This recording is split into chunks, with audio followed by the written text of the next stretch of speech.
to record. I'm going to start recording right now because last week I forgot to record and Kathy missed out on the class. So I wasn't able to give her that that access. So it's recording now, just so you know. Yep. And if somebody, you know, if anybody wants to just remind me every time to go ahead and record, that would be helpful. I don't record very often, and so then I forget to turn it on. Good morning, Brenna. Hi, Brenna. I don't think her microphone's on. Oh, it is.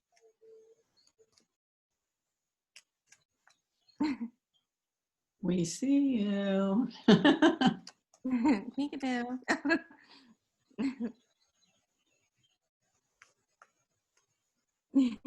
Hi. Can you hear us, Brenna? Yes. Oh, okay. Good morning. Hi, Brenna. So how's everybody been doing? We'll just kind of chit chat while we're waiting here. I had a really awesome practice session the other day. It was with the same woman that I did the first one with. Oh yeah. But it was really the first time that I felt the meaning of the work that we're doing, the meaning of the work that this is. And it was a long session. It was 2 hours, but it was so fantastic. And when I got off that call with her, I was like, this is the why. Like, it was just really meaningful for her, and for me to be able to facilitate that transformation for her was so wonderful. So I really felt the depth of the work that we're doing. I was so happy. Yeah. So yeah, it was so good. That's awesome. So can you be not totally specific, but you know, it's kind of an overview of, okay, now I understand, but what did you understand as the meaning? I mean, like, what was your takeaway? How has this affected you? I just feel like it's so powerful when people like being the container for somebody to travel out into the ethers and bring back with them intelligence about themselves and the gifts that they have, and the fact that you perhaps can touch flowers and they grow because of your energy, and that you really are the native informant of this experience on every single level, you know. And I don't, it's so people don't understand that you can actually go and have lunch with aliens and get a lot of life, extrapolate a lot of wisdom from that experience to bring back. And it was, yeah. So it just seeing people tap into themselves and into their own power is such a beautiful, stripping away those layers, helping people strip away those layers of conditioning a long-winded specific-ish answer. Oh, that's good. That's good. But yeah.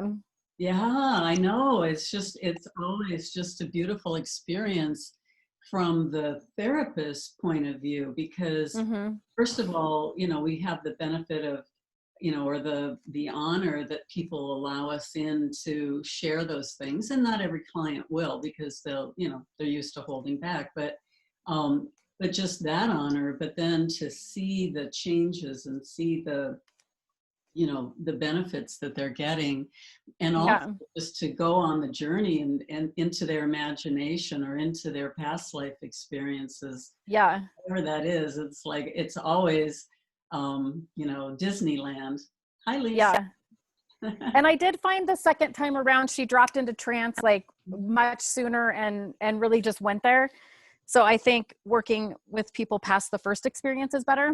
And I also learned some things that I could let go of from, I know the last session I was telling you some things that I was struggling with, but also me being able to really let go and just let you know what I mean? Let her have that experience, which I think that I was nervous the first time I did it. So I did have an element of wanting to steer it so it goes right, you know, but that's not why we're here. Right. That's not what we do. Exactly. So yeah, it was fantastic. Yeah. And you'll find that as we know about energy, that if we have kind of an uptight, controlling, nervous energy going into it, that's what they're gonna think. You know, same with if we're feeling insecure, like, oh, okay, well, I'm going to try this, then they're going to be like, well, maybe they don't know what they're doing, right? But if you, Yeah. even you have to fake it, if you just stand there in your Yeah. presence and it's just like, yep, I know what I'm doing and I can't Yeah. wait, I'm excited, then they're going to actually do better, right? Yeah. So we're going to be Yeah. So, affecting your energy that way. yeah. Did you have a Hi, different? Jane. Jane, Lisa, Jennifer, yeah, hi. Hi, Lisa. Have you guys been practicing with each other? I know a couple of you did. Thumbs up, thumbs down. I haven't. Okay, thumbs down. Okay. No. So But today, I Carrie, what? I said I want to. I'm open to practicing with anyone. Okay, so today, in order to take the shyness away or the hesitance, I'm going to assign you, because we're 9, I'm going to assign you groups of 3. And so, so you'll have your group of 3. You can practice outside of that. You can practice with other students or other class members or family or whatever. But this way, maybe, with a little more accountability or a little more directive, you'll make that effort to make that connection. You can work 2 of you, like if you can't, I know it can be difficult to coordinate 3 schedules and get 3 people on board, with the same time and everything. So you can work in 2s or you can work in 3s. And when you're working in 3, one person is the therapist, one is the client, and then the third person is the observer, okay?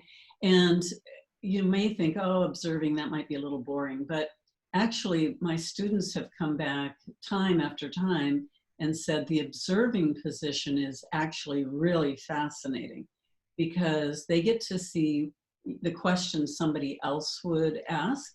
They also get to see the mistakes they're making, or the breakthroughs that they're getting, how different clients work and all of that.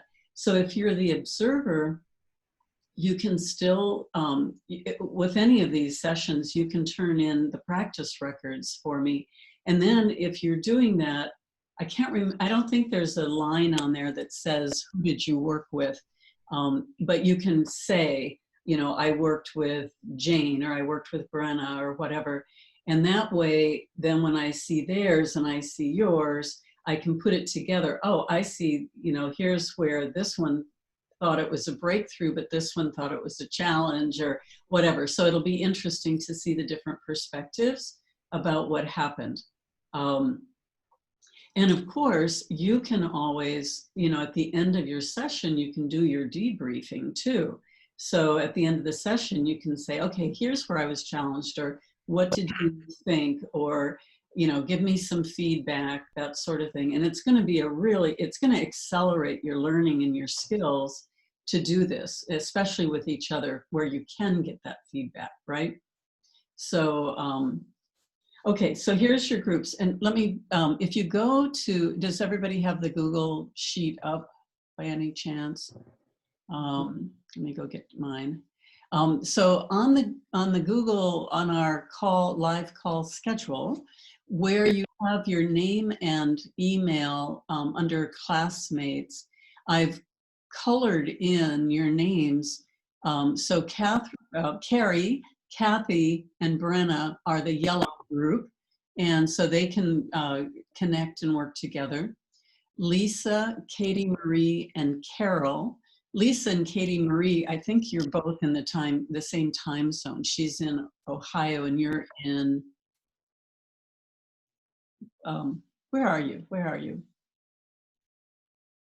Lisa, you're not Kansas. Indiana. Indiana, I knew you were right there. Okay, yeah, either that or you're only at an hour difference. And Carol is here, but so is everybody else. So then Jane and Amy and Jennifer are together.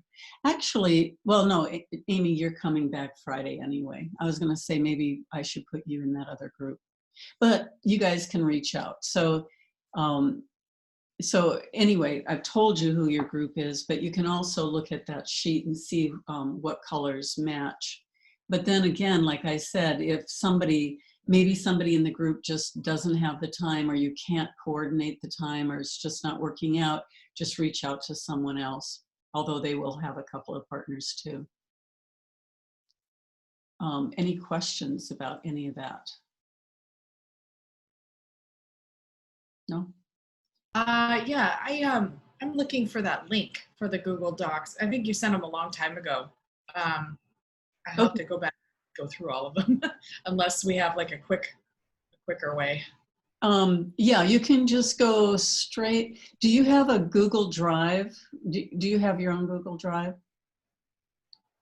I don't know. Let me look. I'm on an iPhone here. I've got a laptop. They're both Apple. I don't. Yeah, try Apple. Well, you know what, Jennifer, when we take a break, we can do that, or right after the call, we can talk. How's that? Is it on the Google Docs? It is Google Docs. Okay, I'll see if I can find. I think I might be able to find it on my Google Docs app. Yeah, if you go. I'm still learning, but thanks. Yeah, so if you go to google.com, and then there's I think 9 little dots or something at the right next to your picture. And then if you open that up, you can go to Google Drive, and then it'll show you all your Google Docs, and then it'll be one that says share with me, or shared with me or something. I just figured it out. It's got an app. I have an app for it, and it's called something else. It's called Google Docs, I think. Oh, okay. But yeah, all I do is click on this class, and it comes up with this page that you were just talking about. So I'm good. Thank you. Perfect. Perfect. Okay, good. Yeah, there's a lot of information in there, and you've been there before because you filled out your name and address and everything. Yes. So yeah, so you could bookmark that, but go to that. You can refer to that pretty frequently for things. Okay, so we are in week 3 already. Wow. Okay, so how did you do? Or let me just ask: does anybody have any questions, concerns, challenges that they faced over the past week when for anything, either in your studies or in your practice sessions? Good. Yes, Brenna? It's not really a question. I guess it's just a challenge, a personal challenge to share. I just find it difficult because I have kids. And so that's something that I'm constantly worried about is background interaction on my end, infiltrating a session, and I think that that's partially part of my hang up about practicing with other people is that piece of it. And I don't know that there's much I can do about that besides already what I'm doing.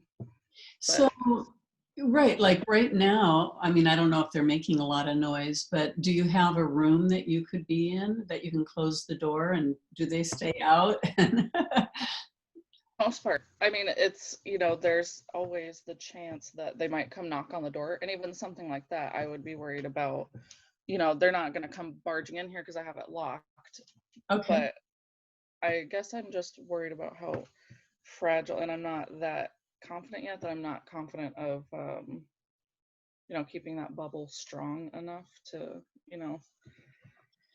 Yeah.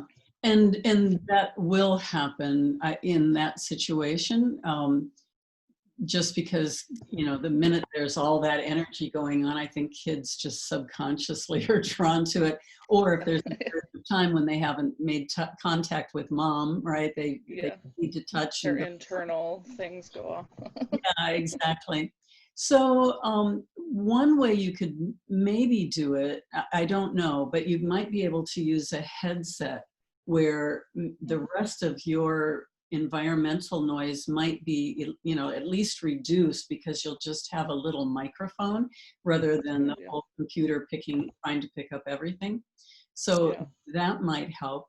I think with the practice sessions, go ahead and try it with the practice sessions and see what happens, right? Rather than just trying to avoid it. So if you're doing the practice sessions, then you can ask your fellow colleague here, Was that background noise audible to you? Did that bother you? That sort of thing.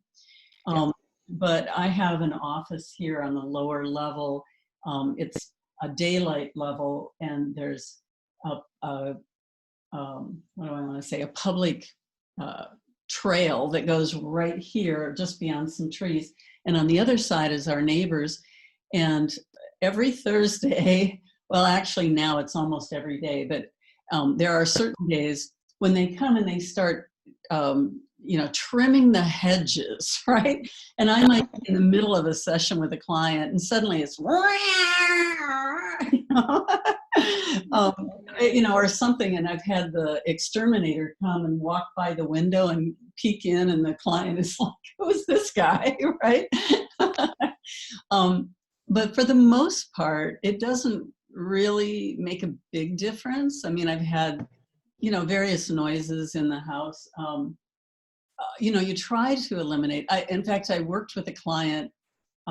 It was really funny because her husband had the kids, and I don't know how their house is set up, if it was an open space or if they were really in a different room or something.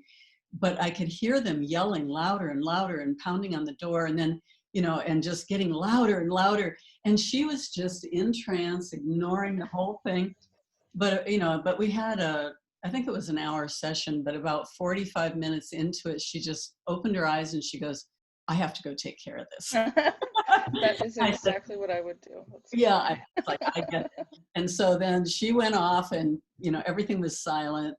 And then she came back, and about 5 minutes later, you could hear it getting louder and louder and louder. But then we were about done. But,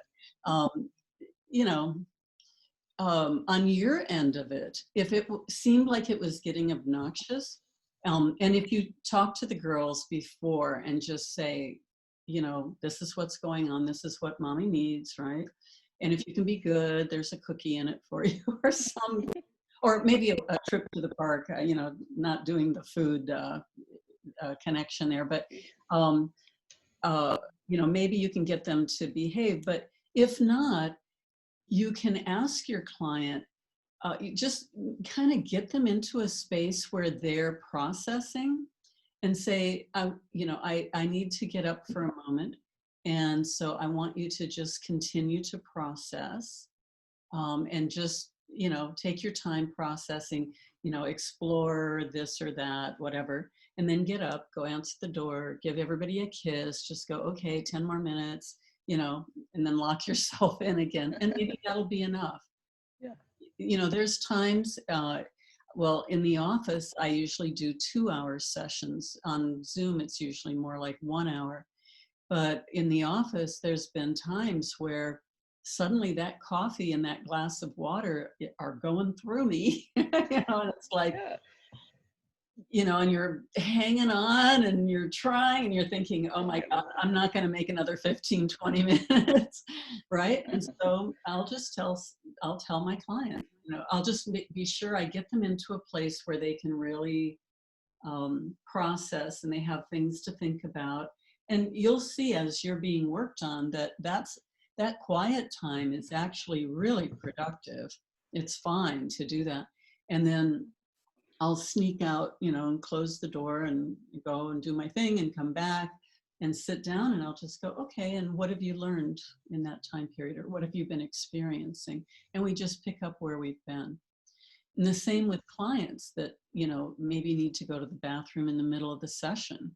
And I've had several that need to do that. In fact, the other day I was on the phone, and I thought it was odd because we were only working for an hour, but maybe he forgot to take care of that. And about halfway through, he was like, I really have to go to the bathroom. And I said, okay, open your eyes and go do it. Just come back when you're ready. And he went, and he came back and settled in, and we just carried on. And it was fine. So I think that a lot of times we put too much importance on all these perfectionisms, all this perfectionist stuff. So I think the more that you just get used to however that works, the more relaxed you'll be. So it's good that you practice that with your fellow students, and just see how you can make it work. you know, or maybe schedule a time when your mom can take the girls to the park, or, you know, it's outdoor time. Now with the summer, it's easy, you know, okay, let's play outside for an hour, and then you can be focused elsewhere. Does that make sense, Brenna? Yeah, definitely. Thank you. Yeah. Any other questions? Hey, everybody else has been doing well, huh? That's good. That's good. Oh, we're missing Katie. Let me just make sure. 1, 2, 3, 4, 5, 6, 7. Oh, and Carol. Katie and Carol. Let me see if I have a message. Maybe somebody. Oh, Carol. Oh, okay. She doesn't have the link. Let me invite her in. Let's see. How am I going to do this? Invite. Sorry, guys. Carol, let me get her email address.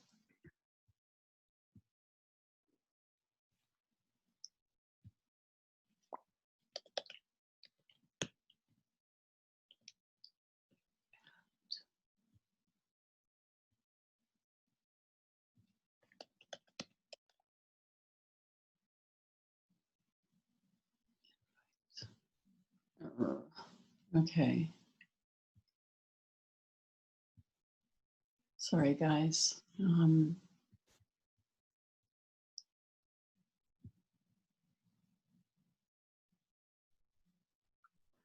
my computer is just going so slow.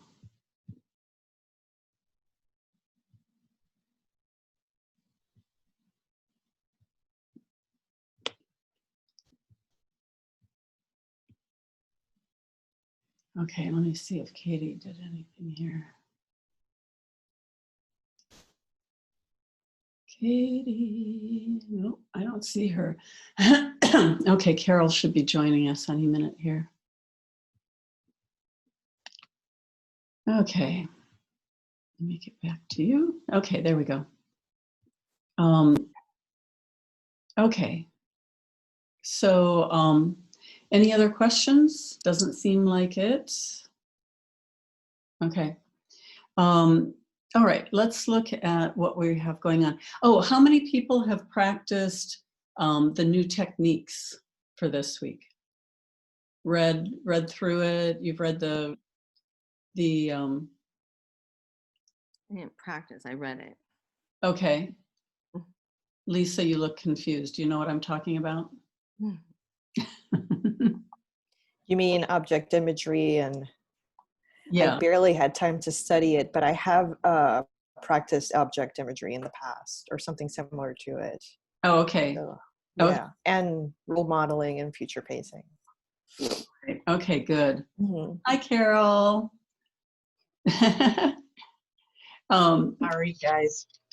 Okay, you know, on the Google Docs at the beginning, like right under each of the dates, like today's date, you can just click it and it'll bring you right here. Okay. And I didn't realize it was Google Docs. I searched my emails and whatever. So, yeah, sorry. yeah. So go back to the Google Doc. I put them all there just for convenience. Okay, so you can always just click right there. Okay, so Carol, the only thing that you've really missed, other than just, you know, questions and answers, is that I'm assigning everybody 2 partners out of this group so that you can practice with each other. And so you're in a group with Lisa and Katie Marie. Okay. And Katie's not here. I'll have to email her later and tell her. And we are recording, so we'll have that to do. But if you look at the Google Docs, I have your names with different colors. And so you can see the color that you are, and then those are your partners. And we contact them offline, so to speak, and through email or however, and hook up. Yep, just find a time that you can practice. And I said you can practice the 2 of you, or you can practice with 3 of you with 1 observer. Okay. I think you've done that in class with us before, right? Yeah. Okay. Okay. So yeah. So this week you'll have people that you can, that are ready or at least aware that, you know, somebody's going to reach out and start that conversation, make it happen. Good. Okay. And then next week we'll do different pairs, so, or different groupings. Okay, so let me get to our doc and see what we're going to talk about today. So who can tell me why we would use object imagery? When does that come into play? Let me get my screens organized. Who can tell me? You're going to make, oh, Brenna. For like pain or things. Pain mostly. Like pain and physical sensations, or it's used to make things more tangible or malleable, like the source of that pain or etc. Exactly. So it could be pain or even emotions, right? Right. Okay, so it could be a grief pain, it could be, you know, overwhelming sadness or anger, but it can also be a pain on the body. So physical and emotional pain. Sort of like we, you know, we have those affect and somatic bridges where it's emotional and somatic. So, okay. And who can tell me how to set that up? Like, what would you say in order to get into object imagery? Carol. We're not hearing you. Oh, wait, you're muted. Sorry. Unmute. In fact, can you tell me if that emotion had a color, what would that be? Can you describe it? Kind of thing. Okay. Okay, good. And then what would we do with that, Kathy?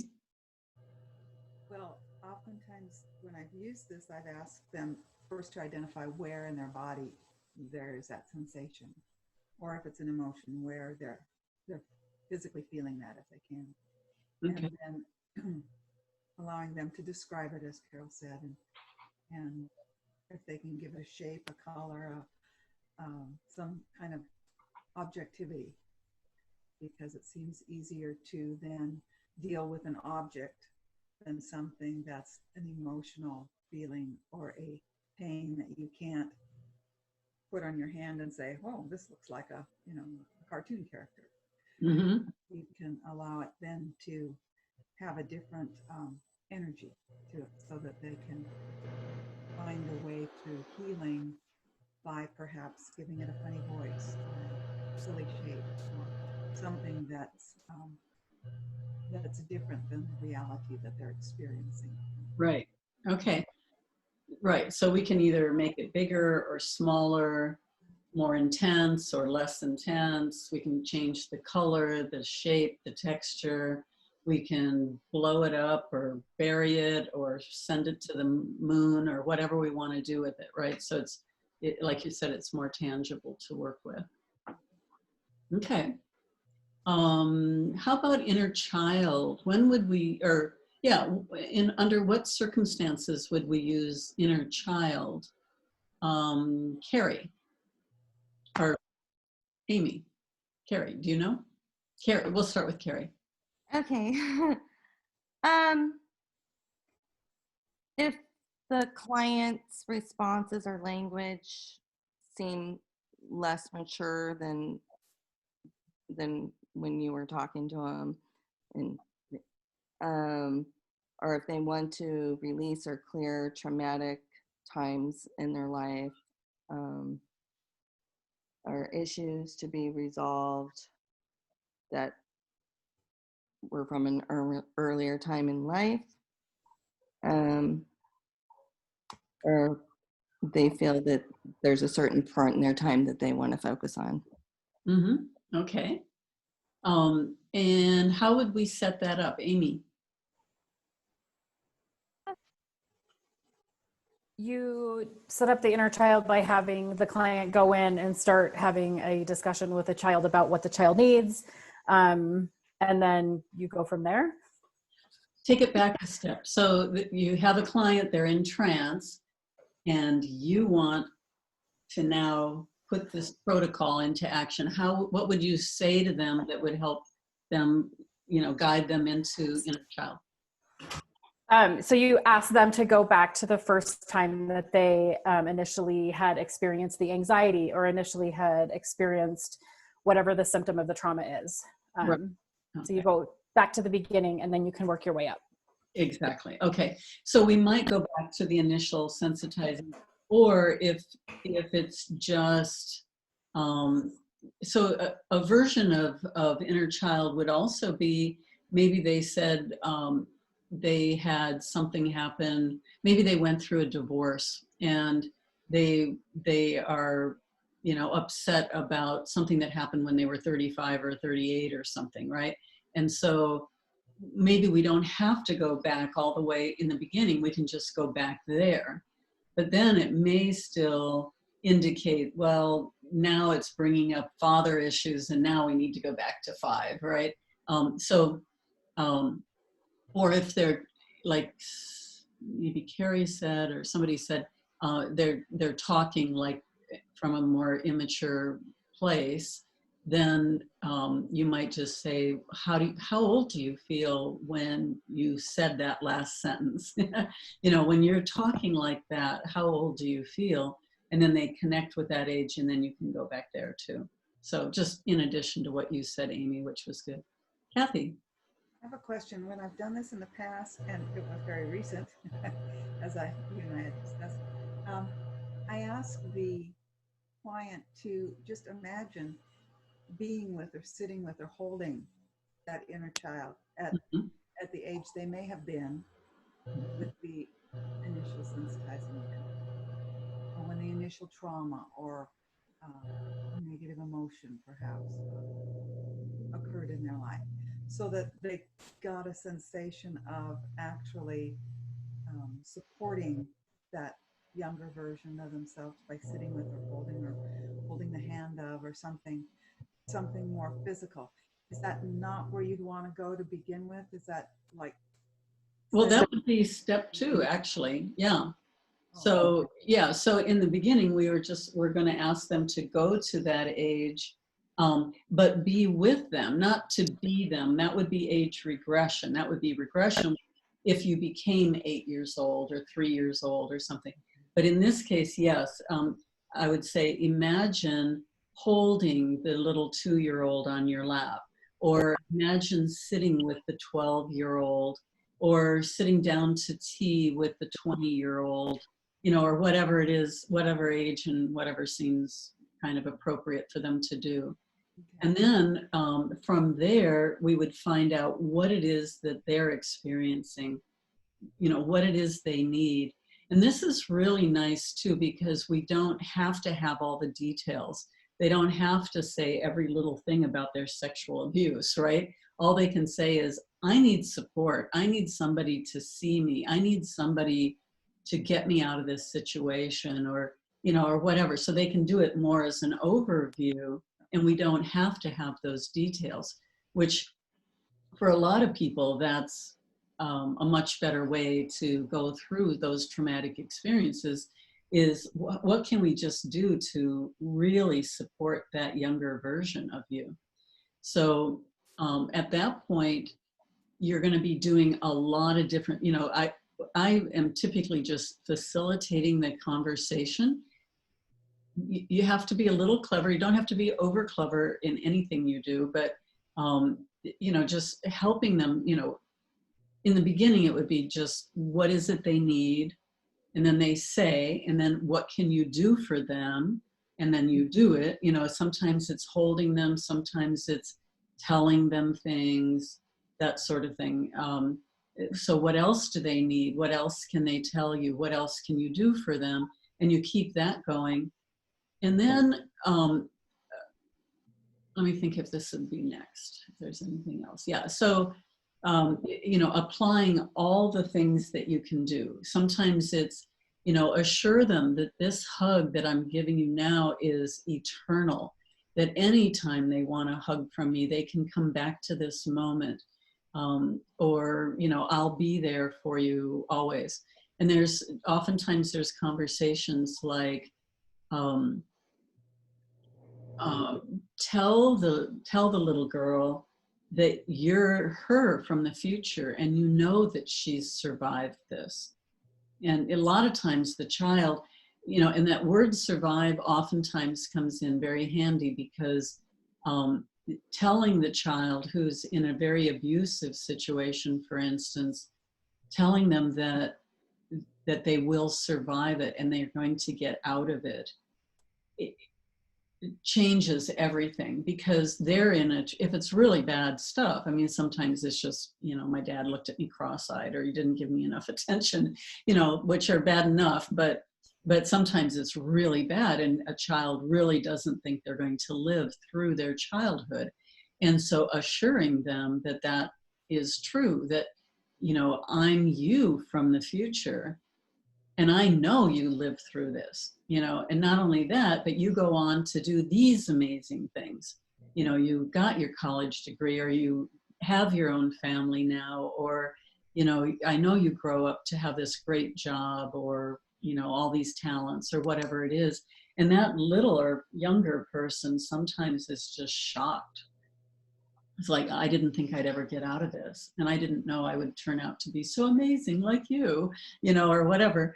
And so that's helping them to kind of reframe it, or at least have a new realization about that traumatic time in their life. And then within inner child is where I put reframing. Sometimes we do reframing in other situations, just simply by looking at something from a different perspective. But in inner child, I use it really frequently. That's where you'll see that. So the way that I do it, this is just the way that I made it up. So there's probably no other books written about it. What I do is, maybe they're holding the 5-year-old on their lap or something. And so then you have the client ask the child, no matter how difficult this situation is, what is it that you're learning that is going to be valuable for you and your character, or for you in your future? And they'll say, well, I'm learning to be independent. I'm learning to be more intuitive, because I have to really monitor my environment. I'm learning to be more self-sufficient. I'm learning to be a survivor. I'm learning resilience. I'm learning how I'm not going to parent my children. I'm learning, all these things. And all of a sudden that child is thinking, wow, I'm 5 and I'm learning all of this. And so then I have the adult tell them how proud they are of that little child, that they are so strong and so brave, and they were so clever in finding and navigating a way through this situation. And, and so then the little kid is like, wow, yeah, and they're starting to feel like they're getting a ribbon or an award or something, so they're feeling appreciated. And so they're starting to think, wow, yeah.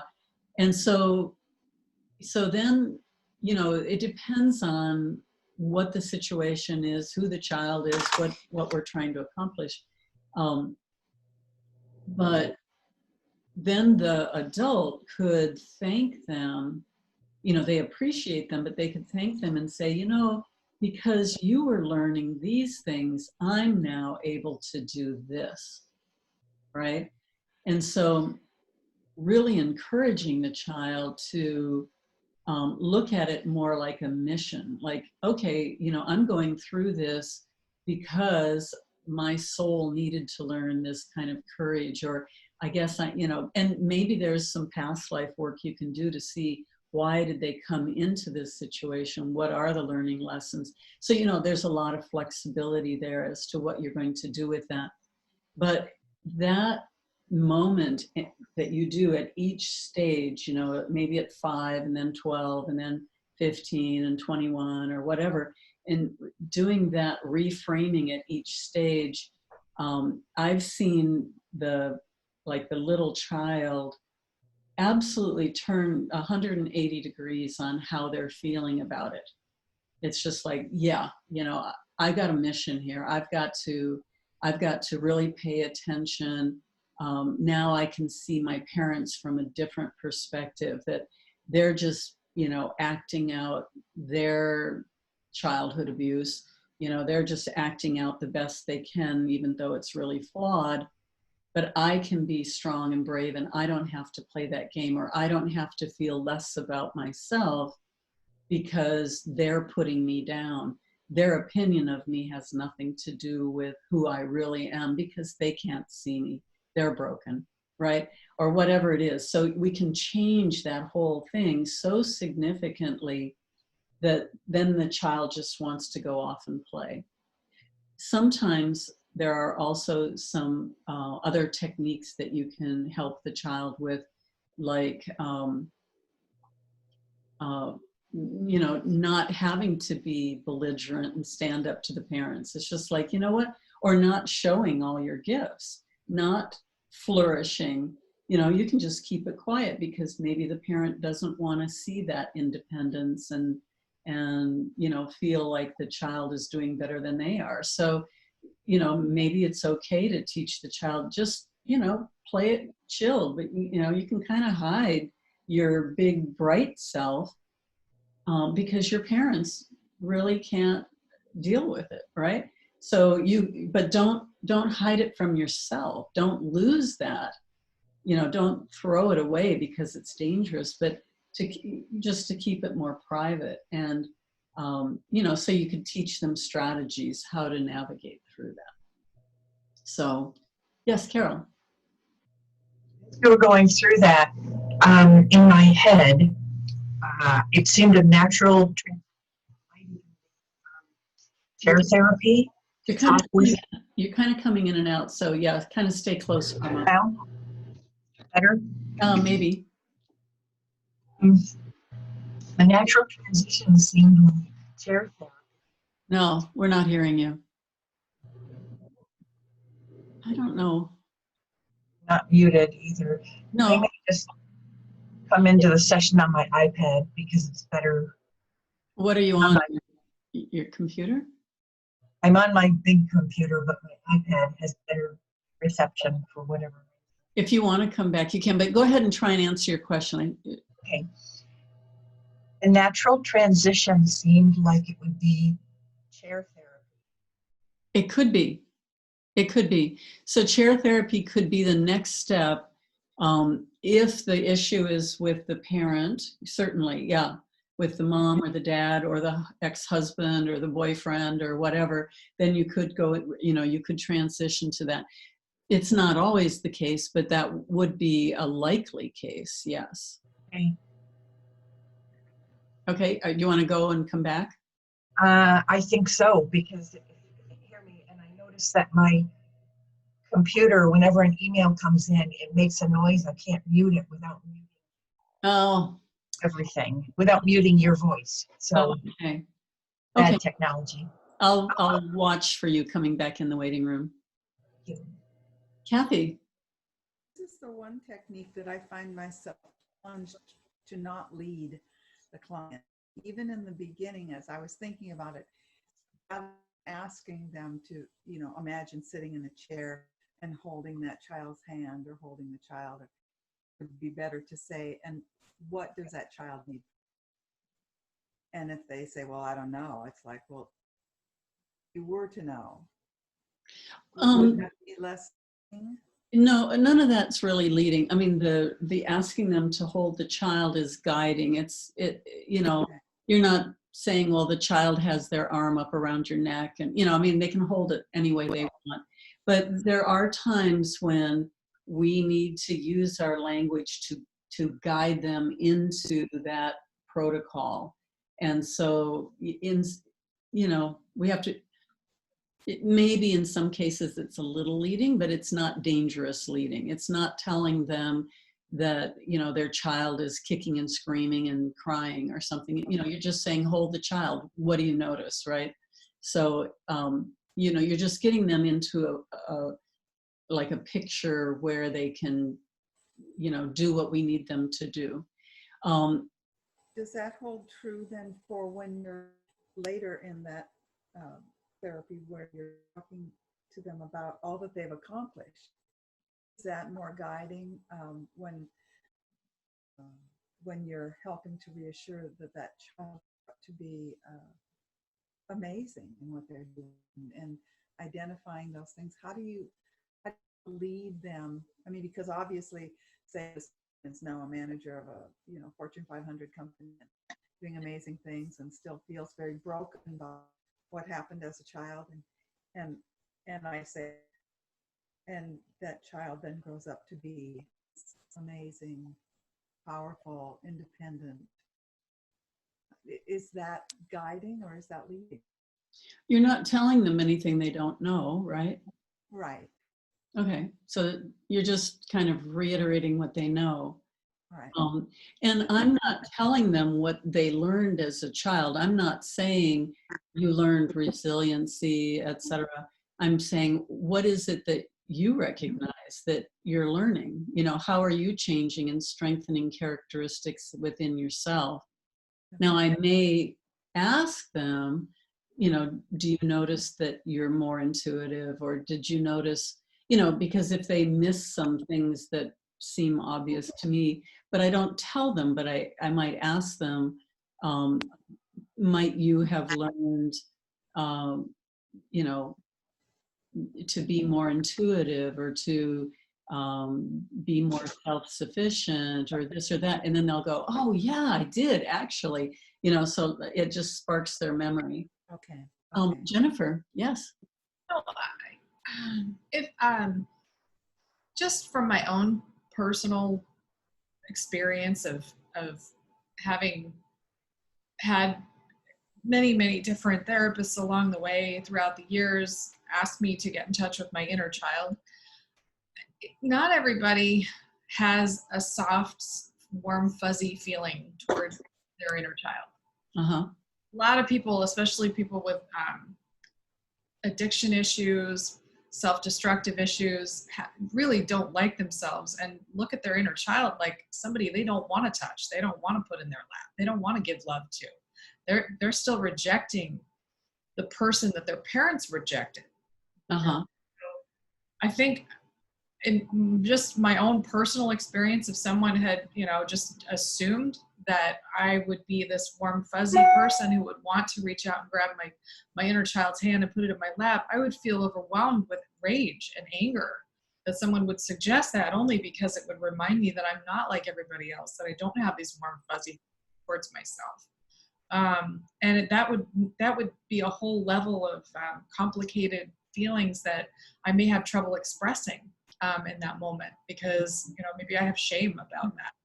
So yeah, just another layer of like really stressing the importance of the client-centered ability to kind of orient themselves in a way that's comfortable for them, that's more tailored for their needs, and really finding ways to ask the right questions. So I really love that. I mean, I think the client-centered piece is so important. Mm-hmm. Yeah, and I've had, it's rare to have a client where there's real animosity towards the child, but I have had other clients that have, and they're like, I hate that part, they're really, that's it. But my perspective from, maybe from the spiritual end of that is, do you really want to hate parts of yourself, right? So gently, right? Client-centered. You don't have to throw them into the Colosseum with the lion, right? You don't have to throw them to the lions for this, but ask them, if you were to sit down with your 8-year-old self, what would you want to talk to them about, right? And maybe it's like, leave me the hell alone, blah, blah, blah, you messed this up or whatever. But wouldn't that be wonderful to facilitate a conversation where it starts to develop some compassion? That little child was doing the best they could, right? And so we don't want a client to be you know, we want to bring them into wholeness, right? And wholeness means to gather up all of their parts, you know, from past lives and this life and everything, and to maintain that animosity would be maybe destructive or sabotaging, right? Sabotaging. And so maybe they're not going to resolve that in one session or something, but slowly working into that and discovering why those feelings are there. In this one case I had a long time ago, the person was really upset and really had walled off the child, which, you know, creates memory problems and all sorts of things because there's all this denial and walling off. And as we facilitated it, the person realized that, I mean, it was just like this big open-hearted revelation that it wasn't the child that they were upset with. You know, they had, it was almost like it was misplaced, right? And so when they were able to reconcile that and bring it back in, you know, just the energy release that occurred was so profound. It was really beautiful. But it did take a little bit of work to even have them want to talk to each other, right? It was just like, I have nothing to say, right? And it's like, okay, you know, and I can't remember exactly how the conversation went, but, you know, maybe even agreeing to that for a whole session is like, okay, well, at least we have it out in the open. We know what the feelings are. You know, you can just really tell me what those feelings are, and the child can really say what those feelings are. But for the child side of it, it was so profound because it had felt cut off for all these years, like it was worthless and bad. And once that conversation started opening up, that inner child could realize that at the core, it was still that beautiful, shining spirit that it had been created to be.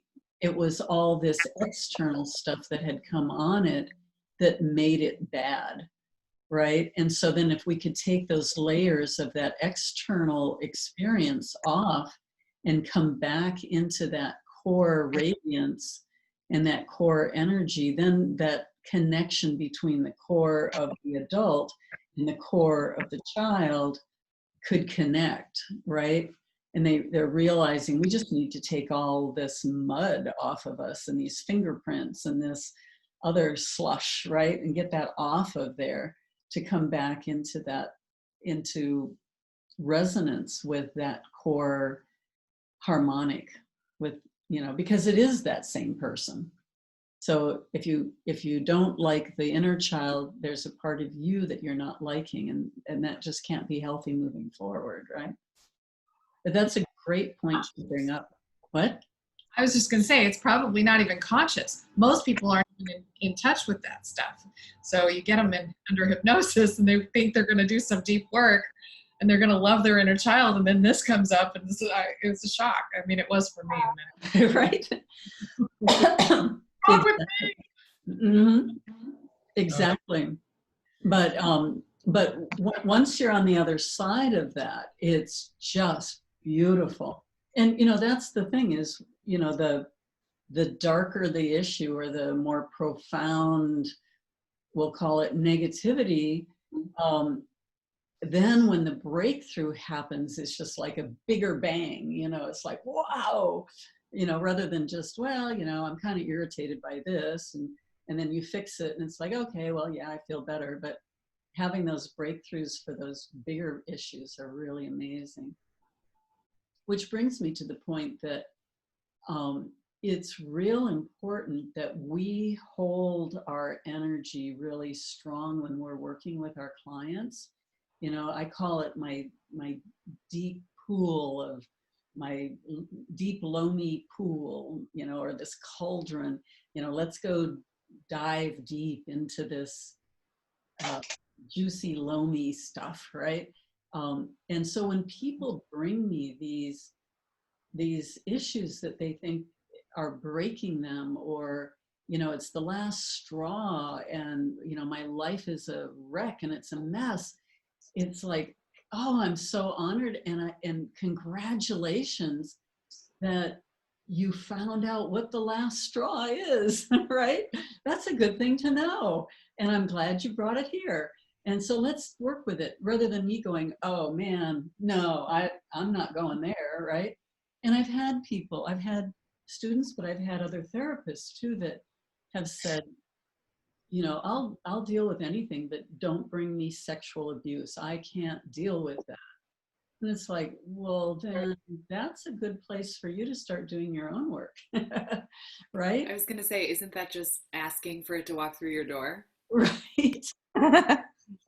Exactly. It's like, you know, bring that to me. And so for me, all the deep, dark, rough, hard, challenging experiences that I've had in my life, I appreciate. I'm like, thank God, because now it makes me a better therapist, right? Because somebody comes to me with their divorce and I'm like, you know, and for me, you know, like, well, I lived through the plague, you know.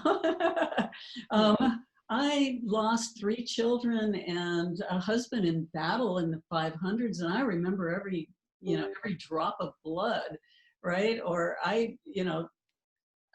or even things in this lifetime. So the more that you bring that to the table, the more you're bringing your mass and your energy to the table, whether it's this life or other lifetimes, you're not going to be set off by the issues that a person brings to you.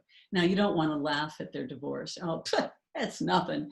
You know, it's a serious thing. And for some people, it's the hardest thing that they're going through, you know, and you might think, well, okay, you know, for them, that's the biggest mountain they've ever climbed. And for you, it's like, well, for me, I've had 2 divorces, so and a 3rd marriage. So it's like, oh yeah, you know, that. So your own personal experiences can really help you to have that deeper pool of energy. You know, hey, come on in, swim in the deep end with me. You're not going to scare me. You're not going to push me off. You can bring me this shit, right? And we're going to work through it, and I'm going to stand here until we get it done, right? And wouldn't you rather be with a therapist that has got that energy than somebody who's going to run because you're crying, right?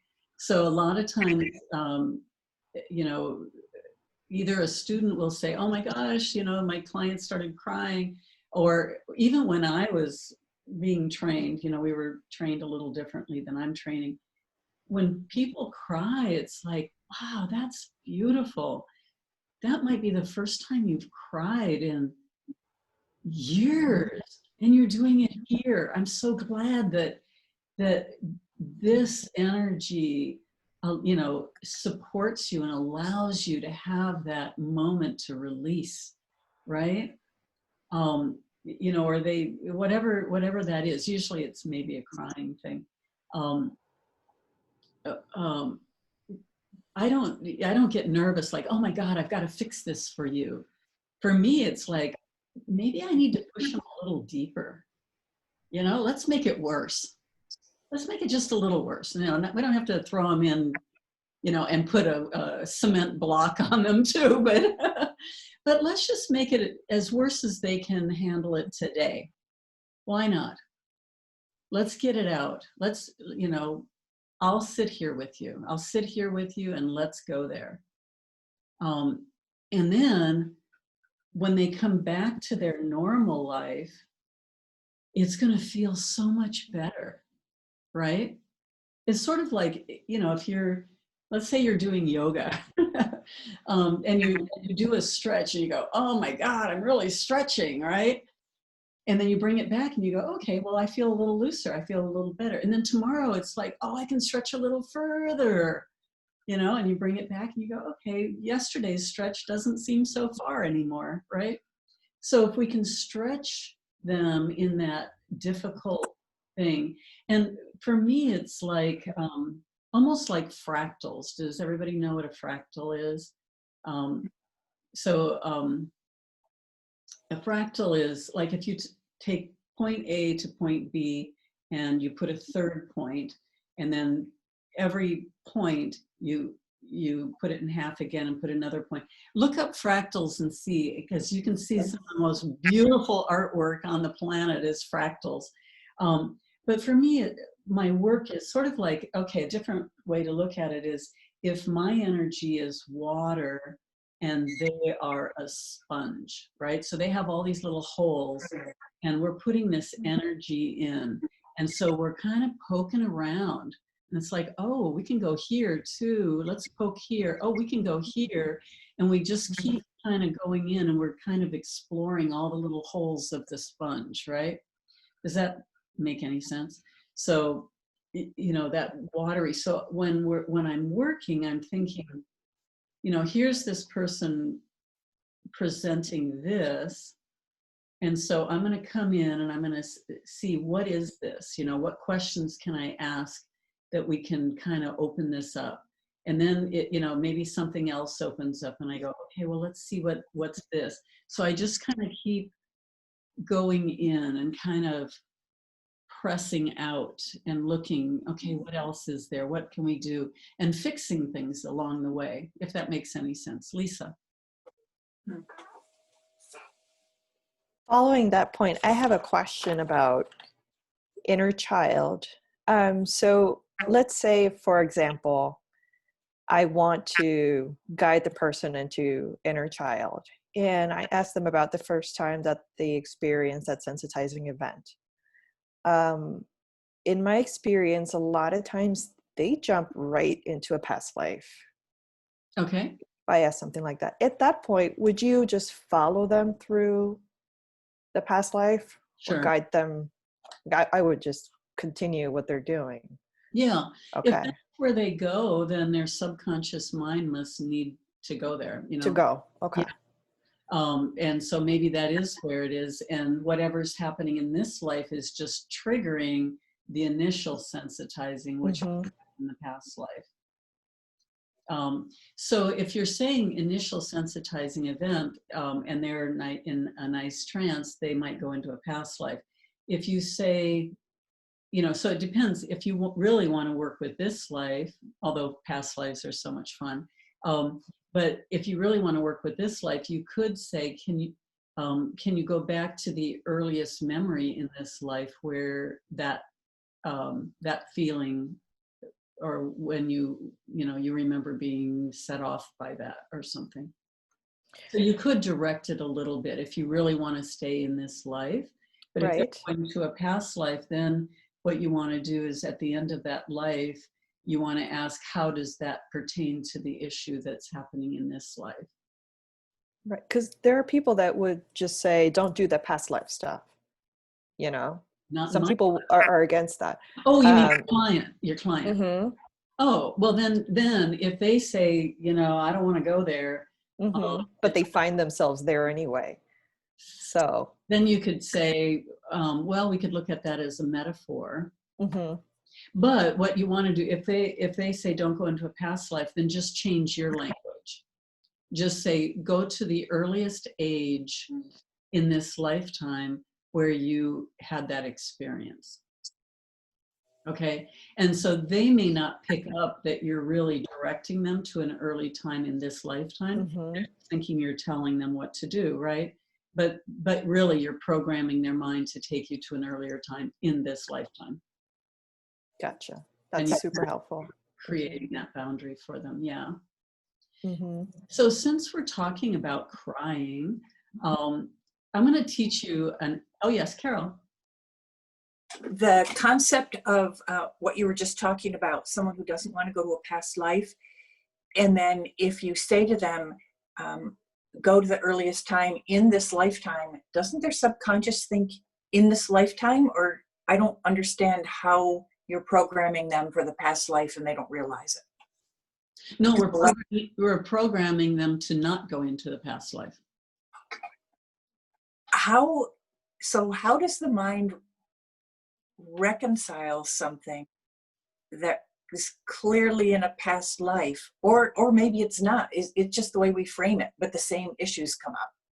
Is that really what we're... So if it's happening now, then it has happened in this lifetime. It's being triggered. So we know, I mean, I can pretty much guarantee you that whatever's happening in this lifetime, you're going to find 100 other lifetimes where this has happened. There's always going to be another lifetime, past or future, that is mirroring this. Because if you're not mirroring, say, the 1800s, you are affecting the 1800s and making it mirror there. Whatever you're doing here is going to affect those lifetimes. We're not the affected ones solely. You know, we're not the victim of all these other experiences. We are also the perpetrator. So, you know, so if I decide today that I'm just going to go out and rob a bank and shoot somebody because yeehaw, right? Well, I'm affecting a ton of other lifetimes because those aspects are all going to start changing. Got it. I mean, time is very malleable. So that's the beauty when we get into healing in past lives, is when we heal that past life, we are also healing here and in a lot of other lifetimes. We're affecting, right? Okay. But also what we're doing here is going to affect there too. Okay. So, you know, in the same way, if the person really doesn't want to go to a past life, then we could do the healing earlier in this lifetime. And if they say there was no earlier, this is the very first time, then you're going to be stuck kind of healing right here. And it's okay. You can do that. But we, as more advanced practitioners, know that if you can heal it here, it's going to affect those other lifetimes. The problem is it's going to be harder to keep trying to heal it here when there are, you know, 100 other lifetimes that are supporting the negativity. Got it. Okay. Okay. Yeah, thank you. That's, for instance, if you have addictions here, let's say you have an addiction to drugs, right? And that's happening here. If you fix it here, you're going to be pounding away at it. You're going to be working at it, using discipline to overcome it, you know, all of that.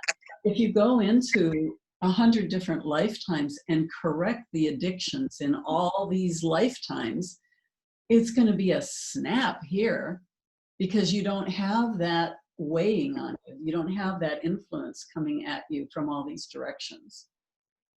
Does that make sense? it does make sense, except that's almost contrary to if we fix it here, it's going to reverberate in past lives. How is that contrary?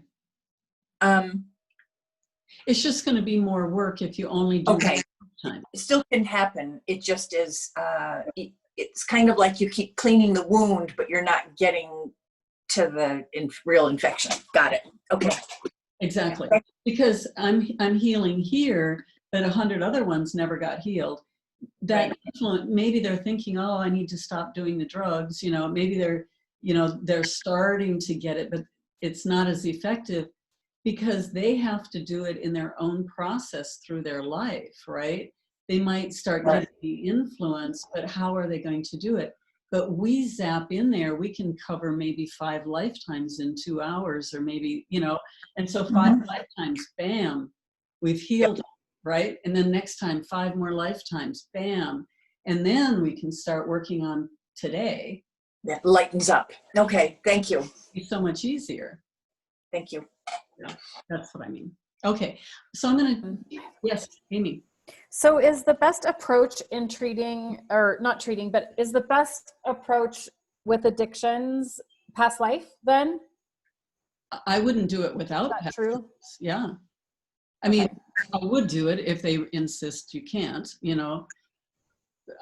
but because of the way that I position myself in the market. I think most people who come to me know that they're going to be exposed to something weird. You know, so that's where I want to go with you, you know. But I would, if you can possibly, but you know what? Do it as a metaphor then. If they are just like, I'm fundamentalist Christian and I can't go there and I don't believe in this, or I'm, you know, whatever other belief system, that's the work of the devil, then just say, well, we could do it through some metaphors and it'll maybe feel like you're role playing in other time periods. You know, I mean, yeah.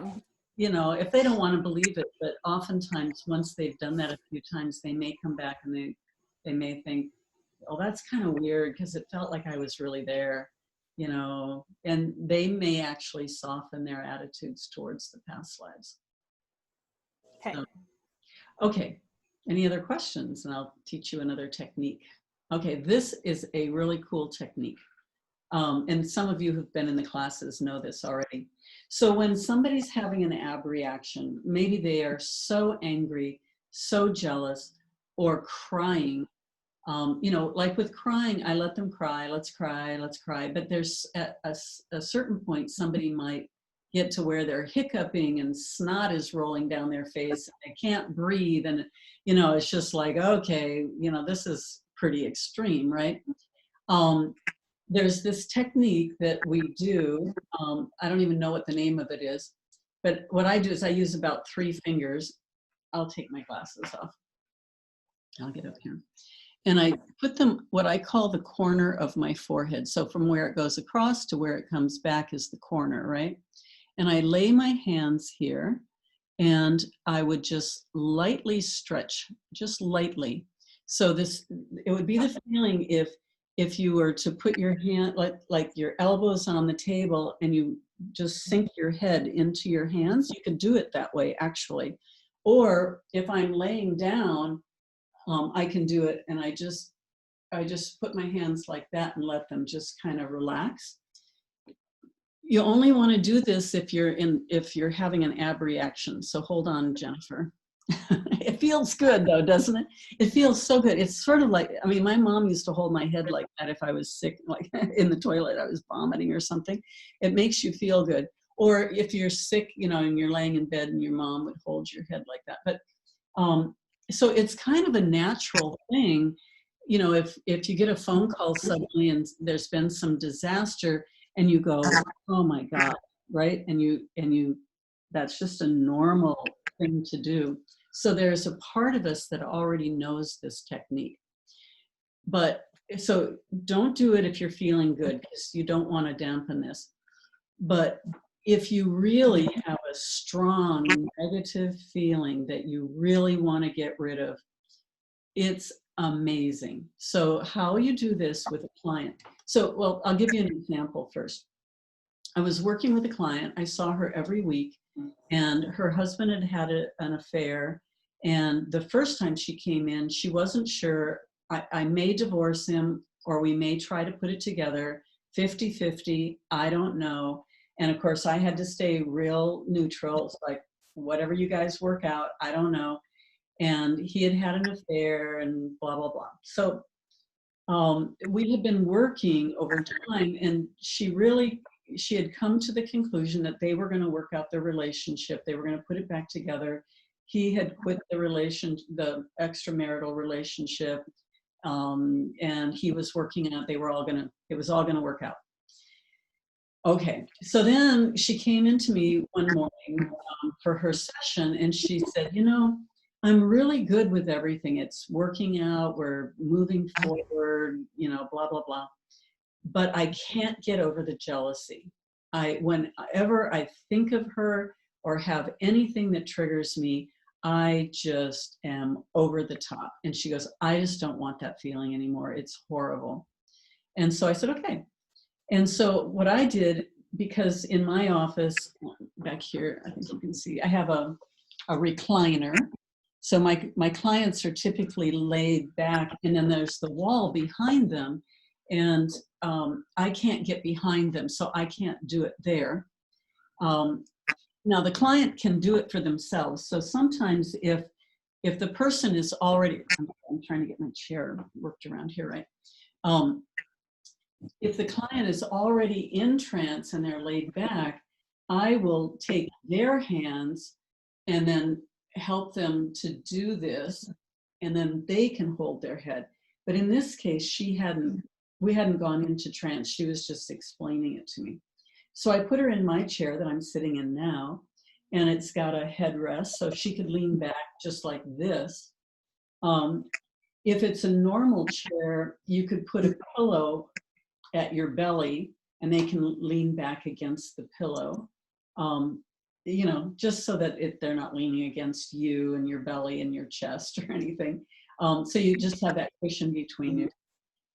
Or they could put their head down and you could hold their head this way. But I'll just tell you that after a minute or so, that gets a little tiring because they're kind of pulling you forward like that. It's not that comfortable. So how you want to do this is you want to say, okay, on a scale of 1 to 10, how strong is this jealousy, right? On a scale of 1 to 10. She just said it's like 13. You know, it's over the top. It's ridiculous. Okay, I want you to get as high up into 13 as you can. So what you want to do is make them feel the worst of it. Okay, we're not here to take your pain away. We want them to feel the worst of it. And you want them to try to hang on to the worst of it as long as they can. Because the technique itself is going to do the job. Okay? So I put her in a chair. I said 1 to 10. She said 13. I said, okay, do I have permission to touch your forehead? Now, with hypnotherapy, I know if you're an ND, you get to touch people. If you're a massage therapist, you get to touch people and rub. We get to touch people, but we can't rub. Okay? I can touch you, but I can't do that. Okay? At least in the state of Washington. All right?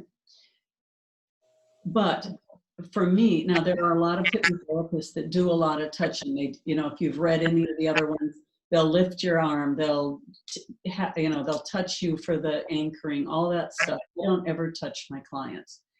But on this one I do. So I'll say, do I have permission to touch your forehead? And again, when I touch a client, I tell them where I'm going to touch them. Because imagine somebody who has some abuse in their background and maybe their eyes are closed and you go, is it okay if I touch you?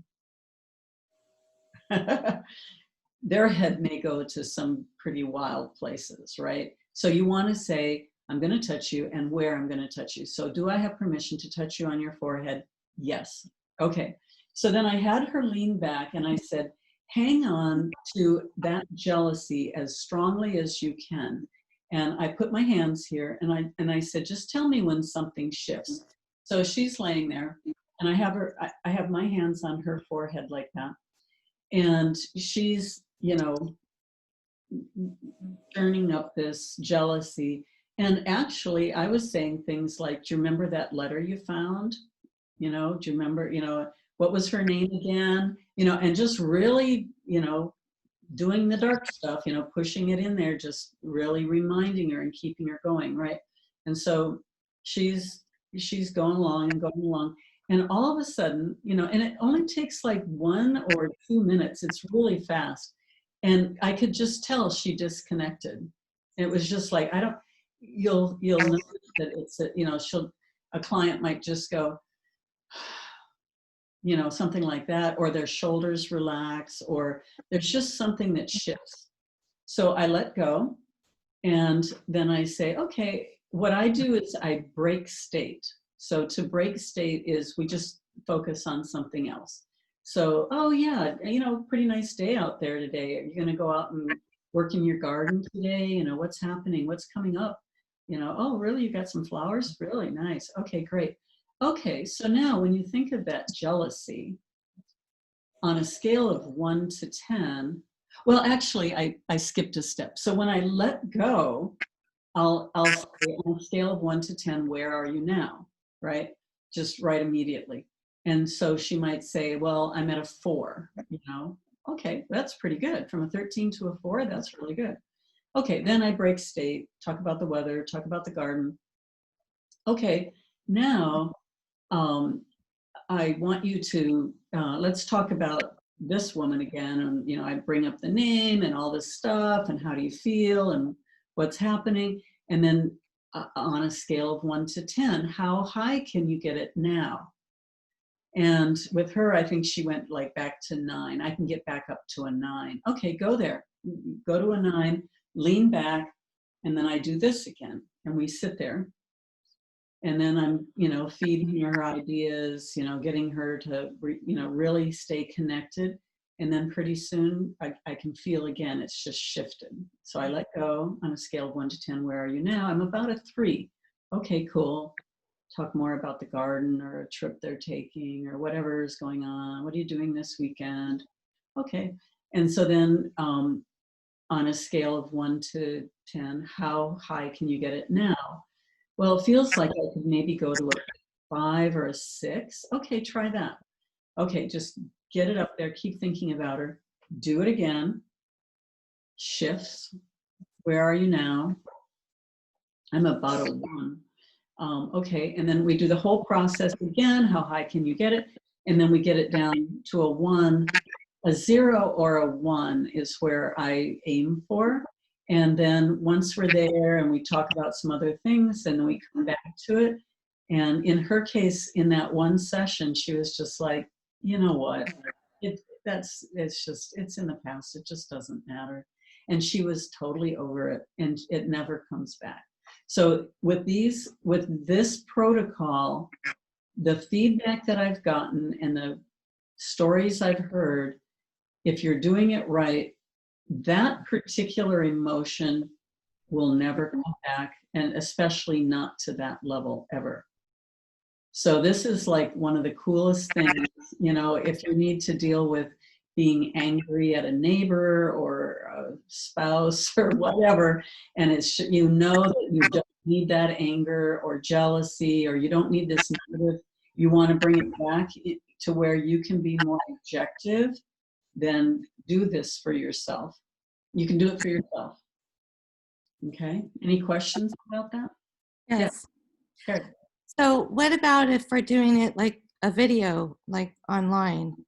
And that we give them the instructions. That's like you tell them to do it.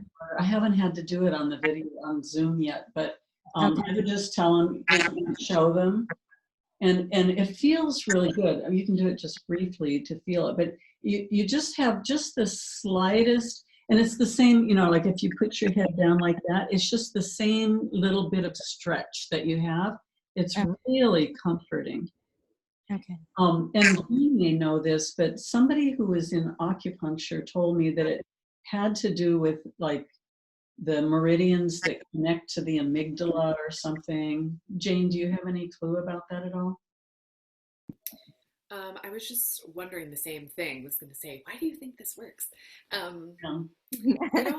don't know Chinese medicine, but I was just thinking too that touch is so grounding that in and of itself could sort of like amplify or modulate a state that somebody's in a way that could be useful. So I have been wondering about whether or not to incorporate craniosacral therapy during hypnotherapy sessions to try to like maximize the effects of both.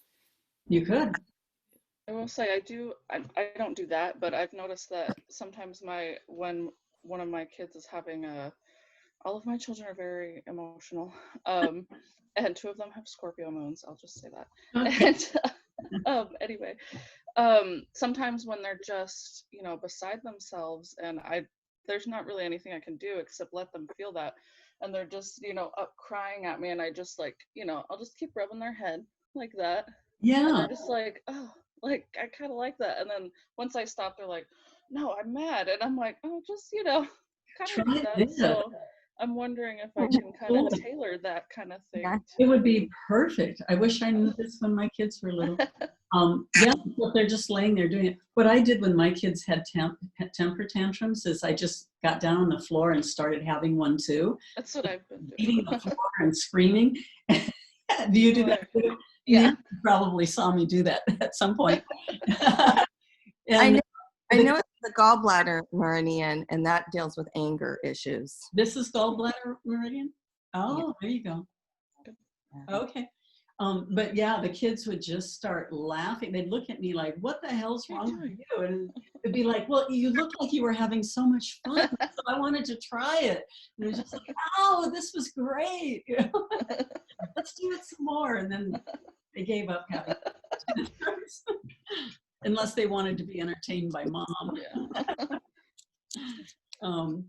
Okay, well, I think you're going to love this technique. And so, yeah, try it on yourself, you know, find some emotion that, you know, maybe you trigger from some earlier experience, or maybe in the moment you're just stressed out about something, and then just try it and see how that works. So, you know, try it on yourself, but you could also practice on your kids or your spouse or, you know, somebody else, but make sure that they're really pulling up that negative energy, the negative thoughts and emotions and everything.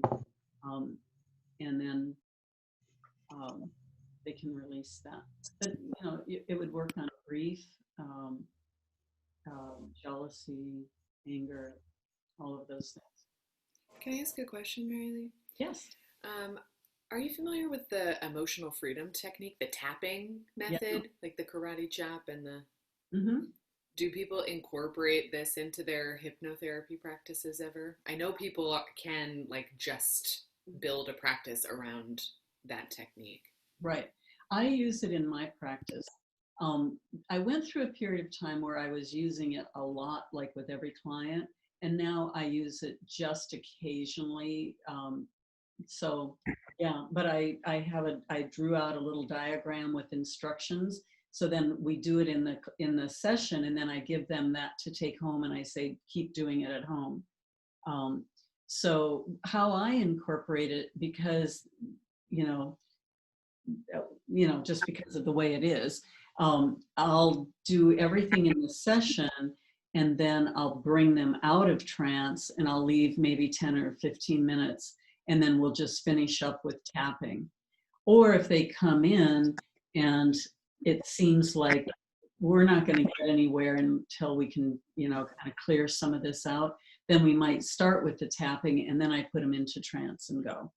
So I don't tend to do it while they're in trance, is I guess what I'm trying to say, either before or after. And then I have the little diagram and send them home with that. Yeah, good idea.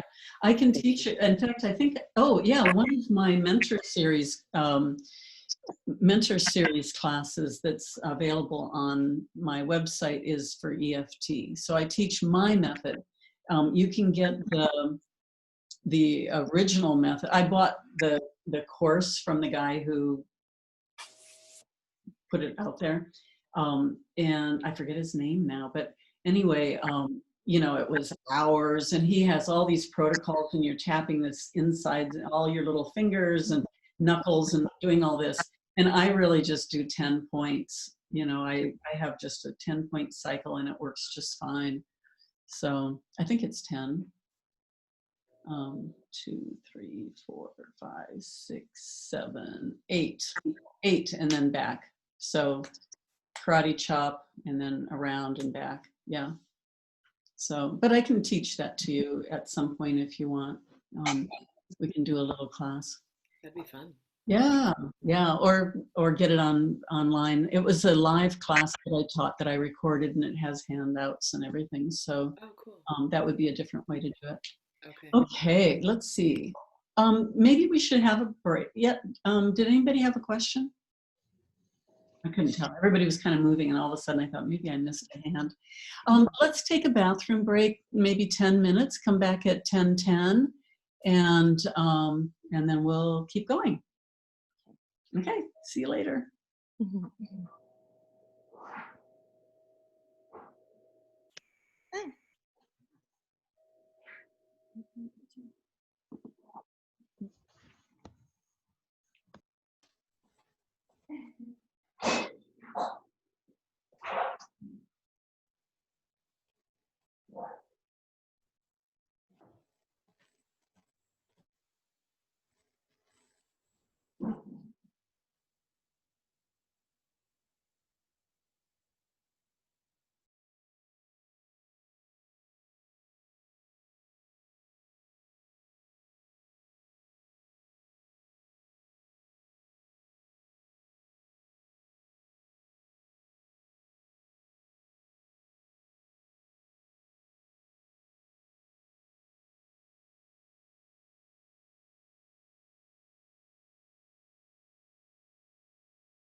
Are we back?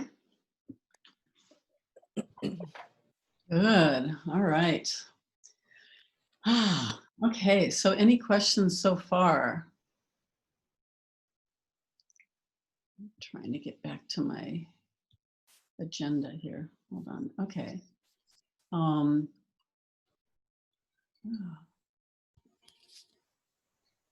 Okay. So who knows about the outcome chain? What can we know about the outcome chain? Does anybody know what an outcome chain is, Kathy? Well, it's where in the past I've helped clients to get a better sense of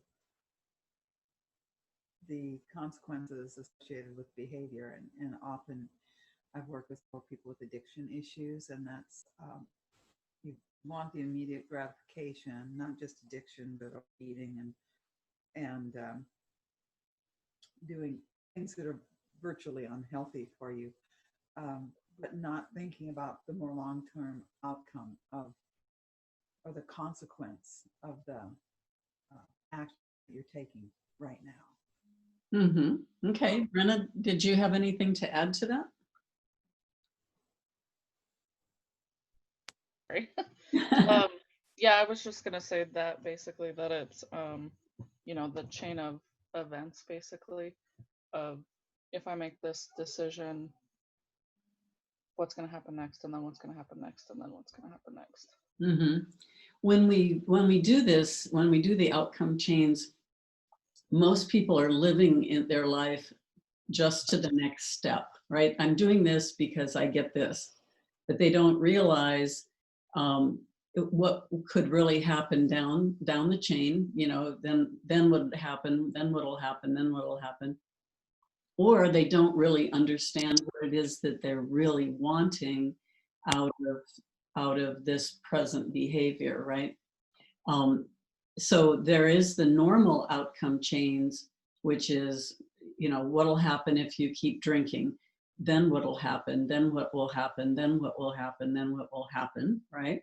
Which was going to lead them to kind of a disaster place, which is fine. Then what are you going to do? Then, you know, then what'll happen, and then what'll happen. And maybe they'll see that if they go far enough, they'll start turning it around, or they'll just see that they crash and burn.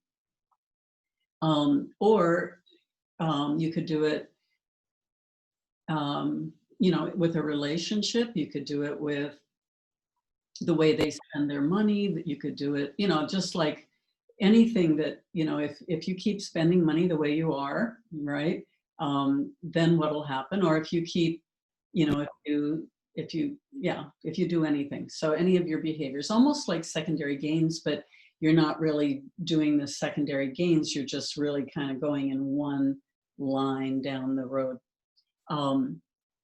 Yes, Carol. Can't hear you for some reason. Because I was muted. Okay. Is secondary gains the start of this, or where are you where you would take them into this outcome chain? Where are you in the therapy? That's a good question. Usually it's when they're experiencing is something going on that, you know, either we've had trouble finding another way for them to stop. You know, like I get really angry and, you know, well, what's the secondary gains? What's the, you know, parts therapy? But somehow there's this persistent behavior. But you don't have to. You could just go straight to an outcome chain. Okay. Right? Is it like help see a different perspective of that? When the traditional therapies don't work, it's just helping them see it in a different perspective. Yeah, or see a longer ranging future, right? Got it. Because it's not just I'm getting angry because I protect myself, or I'm protecting my boundaries, personal boundaries. Well, if your boundaries were, you know, then what would happen, right? Well, then I'm pushing people away. Then what happens? Well, I don't have any friends. Well, then what happens? I'm lonely. And then what happens? I start drinking, you know, or whatever. And they never thought that. They just keep getting angry, but they haven't seen that here's what happens in the long range, right? And my favorite one, well, so before we go there, another use of the outcome chain is when you're talking to somebody about their purpose, okay? So, so somebody's talking, you know, maybe they're saying something about their purpose, and well, let's do it with somebody who has, who wants to be a volunteer. We're just going to talk about purpose, and we're just going to go somewhere. I don't know where. Just challenge me. Okay, Jennifer, you want to be the one? Yeah, sure. Okay, so maybe Jennifer comes to me and says, you know, I'm kind of working on my purpose and I want to, you know a little more about it. So then I might say, well, Jennifer, at this moment in time and space, what is it? How do you see your purpose? What do you see as your purpose? My purpose is, I imagine my purpose is that I'm supposed to help other people because I have received so much help. Okay, and so, and what would be the purpose of that? So helping other people, and then what would be the purpose of that? To help set in motion healing, because our planet desperately needs it. So just whatever part I can on my end of things. Okay, and so what would be the purpose of that? So that we could stop destroying each other and the planet. Okay. Okay, maybe this would be a toggle switch. Okay, I could leave it with that answer, or I could say, could you rephrase that into a positive purpose, rather than not killing each other, not destroying each other? What would it be in a positive? Okay. So that we can work. So that my what I see is I have a vision that I have a goal. I have an idealistic vision of people getting along better with each other and coming up with solutions to not let people go hungry, to not poison our rivers, to not, sorry, the negatives, to facilitate cleaner water, healthier food choices, more harmonious leadership. And so what would be the purpose of that?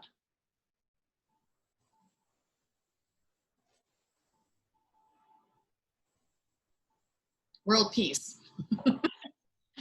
And you are crowned Miss Universe. Our new Miss America. All right, world peace. This is where my purpose, like the stuff around my purpose is sort of like, it's a lot. It feels like the weight of the world, So that might be, okay, so then what is the purpose of world peace for you? Like, let's just see where this goes, because maybe then you see, like, that's a really good assessment. Wow, now it's feeling like the weight of the world, right? Yeah, okay, because there are innocent children that are born under circumstances that are less than what they deserve. So now you're getting into the area of the reason why, but what's the purpose? And it's good that you're going in these directions, because it helps to clarify for the other students, things to be paying attention to. So you're giving the reason why, but what is the purpose? What's the purpose? Let's just backtrack. What's the purpose for you for world peace? To eliminate confusion, because it's hard enough. Okay. And what would be the purpose of eliminating confusion? And so here, because she is giving me a lot of backstory or a lot of explanation about her answer, then what I would do with a client is I'd say, In one sentence or just a couple of words, what would be the purpose of that to eliminate confusion? To grow and foster authentic human beings. And what would be the purpose of growing and fostering authentic human beings?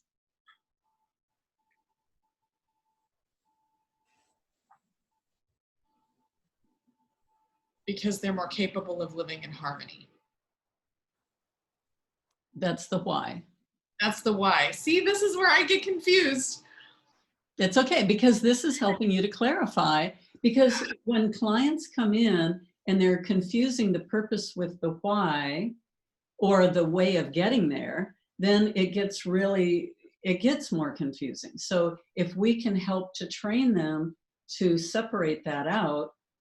So what is the purpose? What was the last one you said? Was it the authentic? Sorry? Living authentically? So what would be the purpose of people living authentically? The purpose of living authentically is to be able to access creativity easier. Okay. So what would be the purpose of easier access to creativity?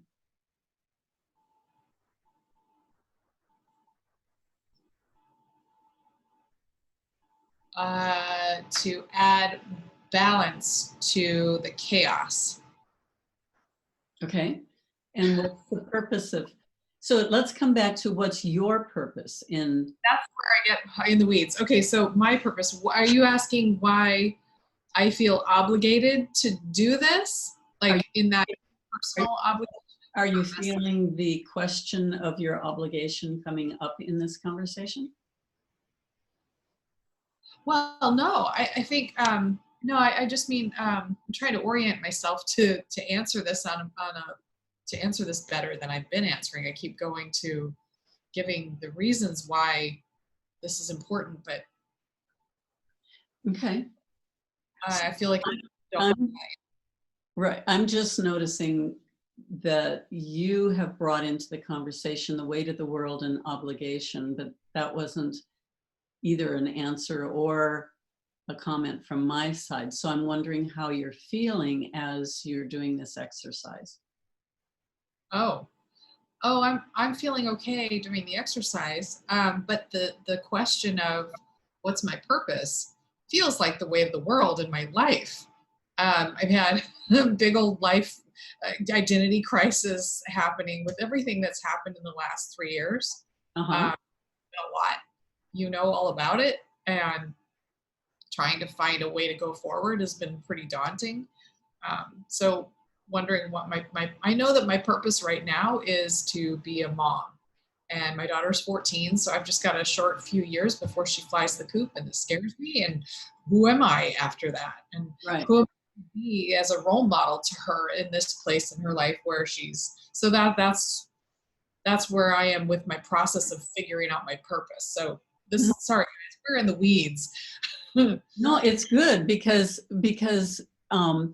we have 8 other, or maybe 7 here today, other therapists who are going to be working with clients who are going to get in the weeds. And so actually, if you had done it absolutely by the book and perfect, it would not have been a very good example, right? Okay. So because we're getting lost and because it's getting twisted and wrapped around, and I can make my observations and you can respond, it's actually more productive and more helpful for everybody. So don't you think? Does everybody agree? Yeah, okay. So Jennifer, yay. I'm glad I get to pick on you today. I'll do my best. Yeah, so we're not really, the class isn't really about how to help people find their purpose, although when we get into past lives, we do get into that part of the subject. But being a mom or being a healer or being a hypnotherapist or a teacher or something is not the ultimate purpose.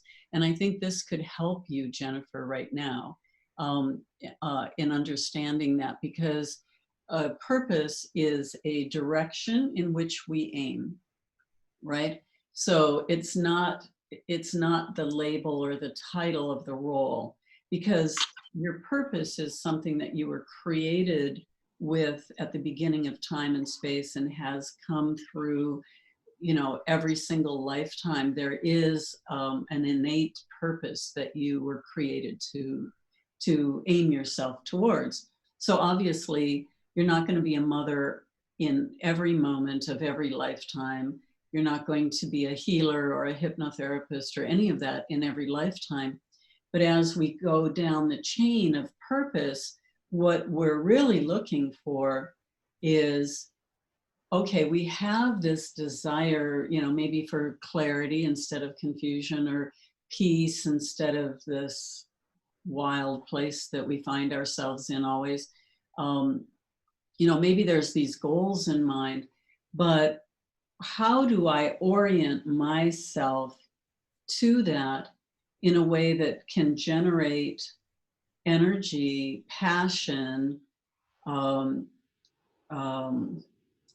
energy and passion, and accomplish something, maybe teach me or create more mass in my own energetic field, right?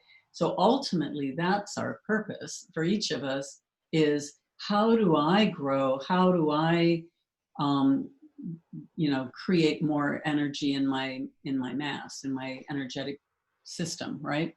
So that I can live and survive and come back and keep incarnating and keep, you know, having an effect. So really, I mean, I'm kind of giving you the answers, and with a client, I probably wouldn't have done that so much, but all these things that you're talking about, and then feeling like the weight of the world, isn't that interesting? So this outcome chain really led us to something that is pretty daunting for you, wouldn't you say? That you have these big, wonderful visions, and then you just feel like an ant getting squished, right? Those are my words. That was leading, but but I envision it as that, a bug getting squished. Okay, so what if we changed the question around, or the idea of it, with that knowledge, and you kept it very sacredly selfish, kept it very, you know,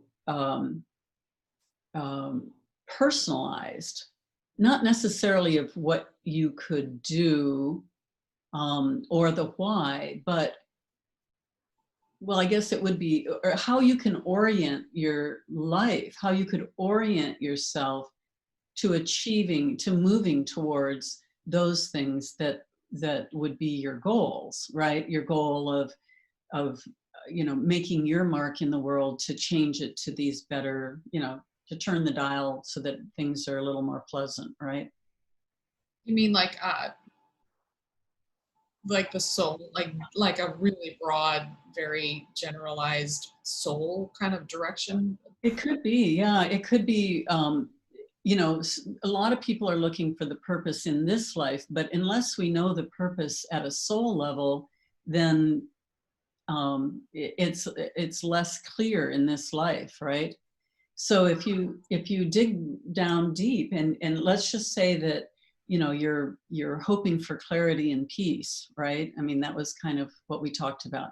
Okay, so what would be the purpose for you as a soul and as an individual to have clarity and peace? What would that mean to you? What would that do to your soul?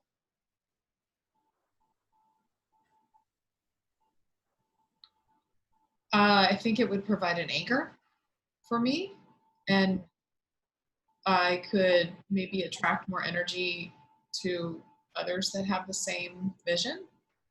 Okay. There would be a joint effort. Okay, don't get too far ahead of yourself here yet. Okay, the first answer was good. Yeah. Connection, though, there feels like there's a desire for that to connect later. So. Okay, so here's where I would actually switch over to core transformation. So we kind of started with a general outcome therapy, But one of the very best, most effective is really the core transformation, which was one of your therapies that you studied, right? So let me ask it this way again. If your goal, if you say that your goal for, let's just say whatever behaviors you have, your goal is to find clarity and peace, then I would ask you, if you had clarity and peace fully and completely in the way that you're imagining it now, then what could you do, be, or have that's even more important? What if you already had that? What if you're successful and we've got it? Clarity and peace. Then what do you want? I don't know off the top of my head. I'd have to go pretty deep to figure that out. Okay. Yeah. Okay. Fair enough. Okay. So we'll just comment on that and then we can kind of move on. But so, obviously we would be doing this in a trance state and we'd just give her time to think about that.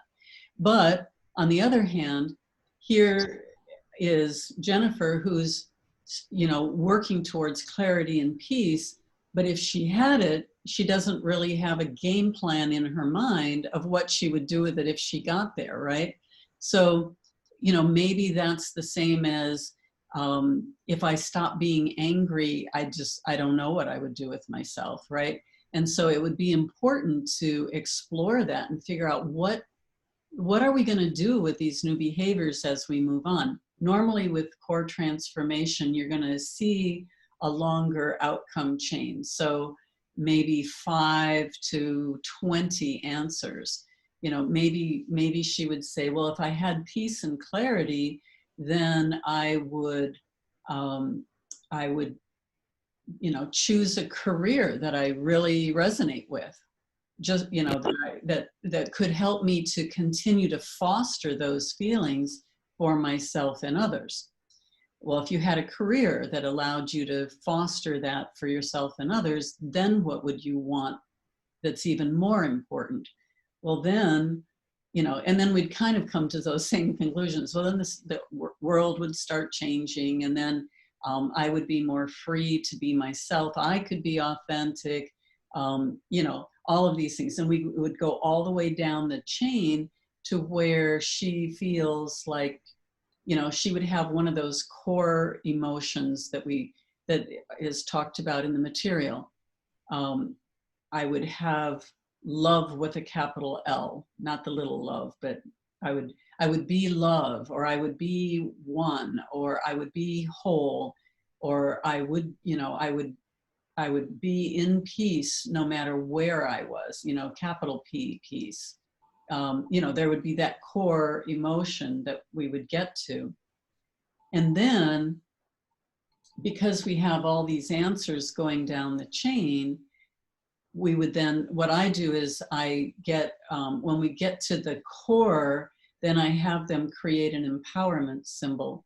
So a symbol they could hold in their hand that would represent that core feeling. And then we take that and we move back up the chain from the last answer to the first answer. And let's say she says, I would have a feeling of wholeness, and my anchor, my empowerment symbol is a yellow quartz, what is that? Citrine crystal ball. So if you were to carry that citrine crystal ball and this sense of wholeness with you into each and every moment of the future, how would that affect the last answer she gave me?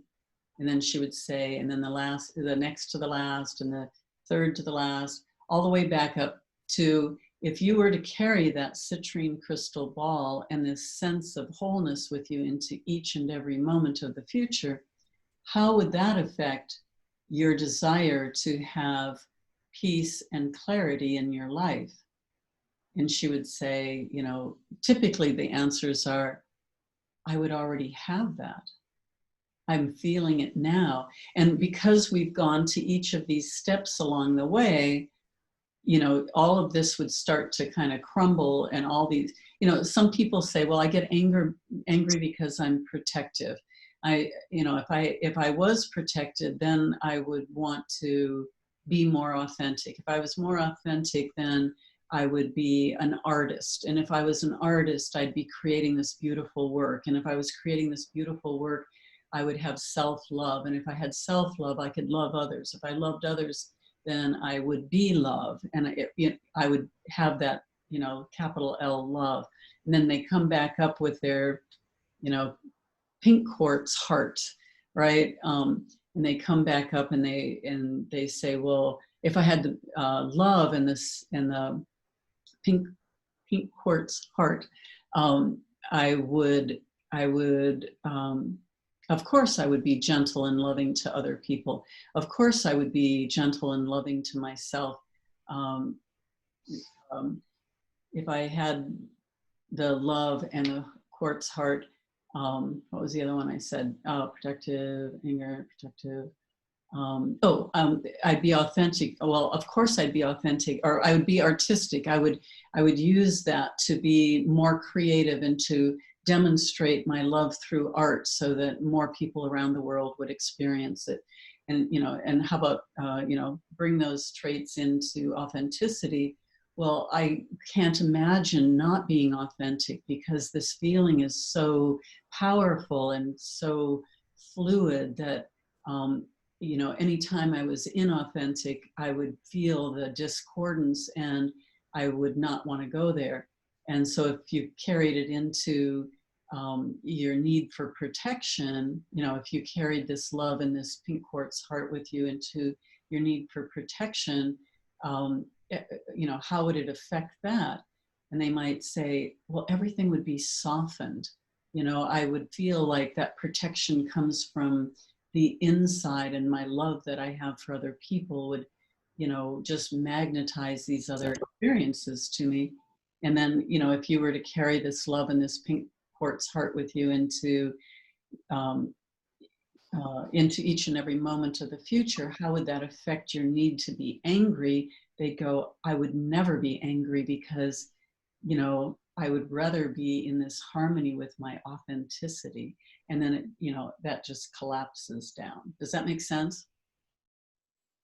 It's a beautiful process. Carol. In the real world, yes, as we're practicing, I can really envision that, and one of the issues I have with doing any of this work is being timid about following it all the way to the end. Like, I think Jennifer would be a typical person you'd get, where they just in a session can't get to that one of those core emotions at the very end. What do you do? Do you just take them as far as they can go and then get an empowerment symbol there? Or what do you do when there's nowhere else to go with them in this session? Sometimes you have to be a dominatrix. Get out the whip and chains. Okay. Jane likes that. How are you doing that without leading them? Right. So I might say in a word or two, or I might rephrase it, you know, in a word or two. And with core transformation, you really don't want the long explanation. You know, that's what's going on in their head. But, you know, bringing them down to, you know, in a word or two, what would you want? Right. Well, it's certainly, you know, if they do have trouble, and actually most of my clients don't have a lot of trouble with it. They may say, I'm getting bored with your questions. You know, the 20th time that you say, and then what would you want? That's even more important. You know, they're like, oh God, are we done yet? And I'll just say, please just have a little patience with me, because I do have an agenda here. You know, I do know that there's an end point. Okay. They think they've entered into the twilight zone. But what you want to do is, you know, if they're struggling with it, And sometimes they'll get in like a feedback loop, right? Mhm. They'll say, I want protection, and then I would want to be authentic so I could have self-love, so that I would feel protected, so that I could be authentic, you know, and I'll say, okay, well, we've already gone there. So let's, you know, we need to move in a straight line. So if you already had that, what, you know, we got to, you know, keep going in the same direction. You know, I call them on it, maybe, you know, like family, just say, okay, that, you know, we've kind of covered that. Or if I think they're giving me these like little insignificant answers that are just variations of the same answer, then I'll just kind of put that in a cluster and say, okay, if we had all of that, then. Okay. What I'm really hearing is it's the confidence of the therapist. Mm-hmm. Okay, because you know that there's an endpoint and you can get them there. And I would stop thinking, oh my God, we're never going to get there. Right. So have the confidence. And somewhere in the coursework, do you list out these core emotions, these words? Are they? It should be in the, is it, yes, Brenna? Yes, she says yes. Okay. I know it's in the book, but yeah, it should be in there. That would have been part of it. So it's like, I don't know, trust, love, one, wholeness, I don't know, peace, those kind of the bigger things, but with a capital, not love like, oh, so, you know, I'll get a boyfriend next week or something. It's like, no, that's not fun. You know, it's feeling love whether or not you have a boyfriend, right? Yeah, that's a whole other therapy session. Yeah, right? Yeah. But this is a super powerful technique, and you could just put them into a trance and just do core transformation as your entire therapy and bring them out. Wow. Yeah. So if they have a behavior that's chronic, you know, a repeated behavior, and they're kind of stuck on it, like the anger issue or, you know, some kind of thing like that, drinking, you know, just something like that, just take them down that chain. I rarely use the other outcome chains, although I use moderate, like shortened versions of the other outcome chains. Like somebody like, okay, I've used it with somebody who maybe is depressed and they think, oh, you know, maybe I should just kill myself. Well, we know that if you have somebody that is talking like that, you really need to explore what they're talking about, right? So there are suicide prevention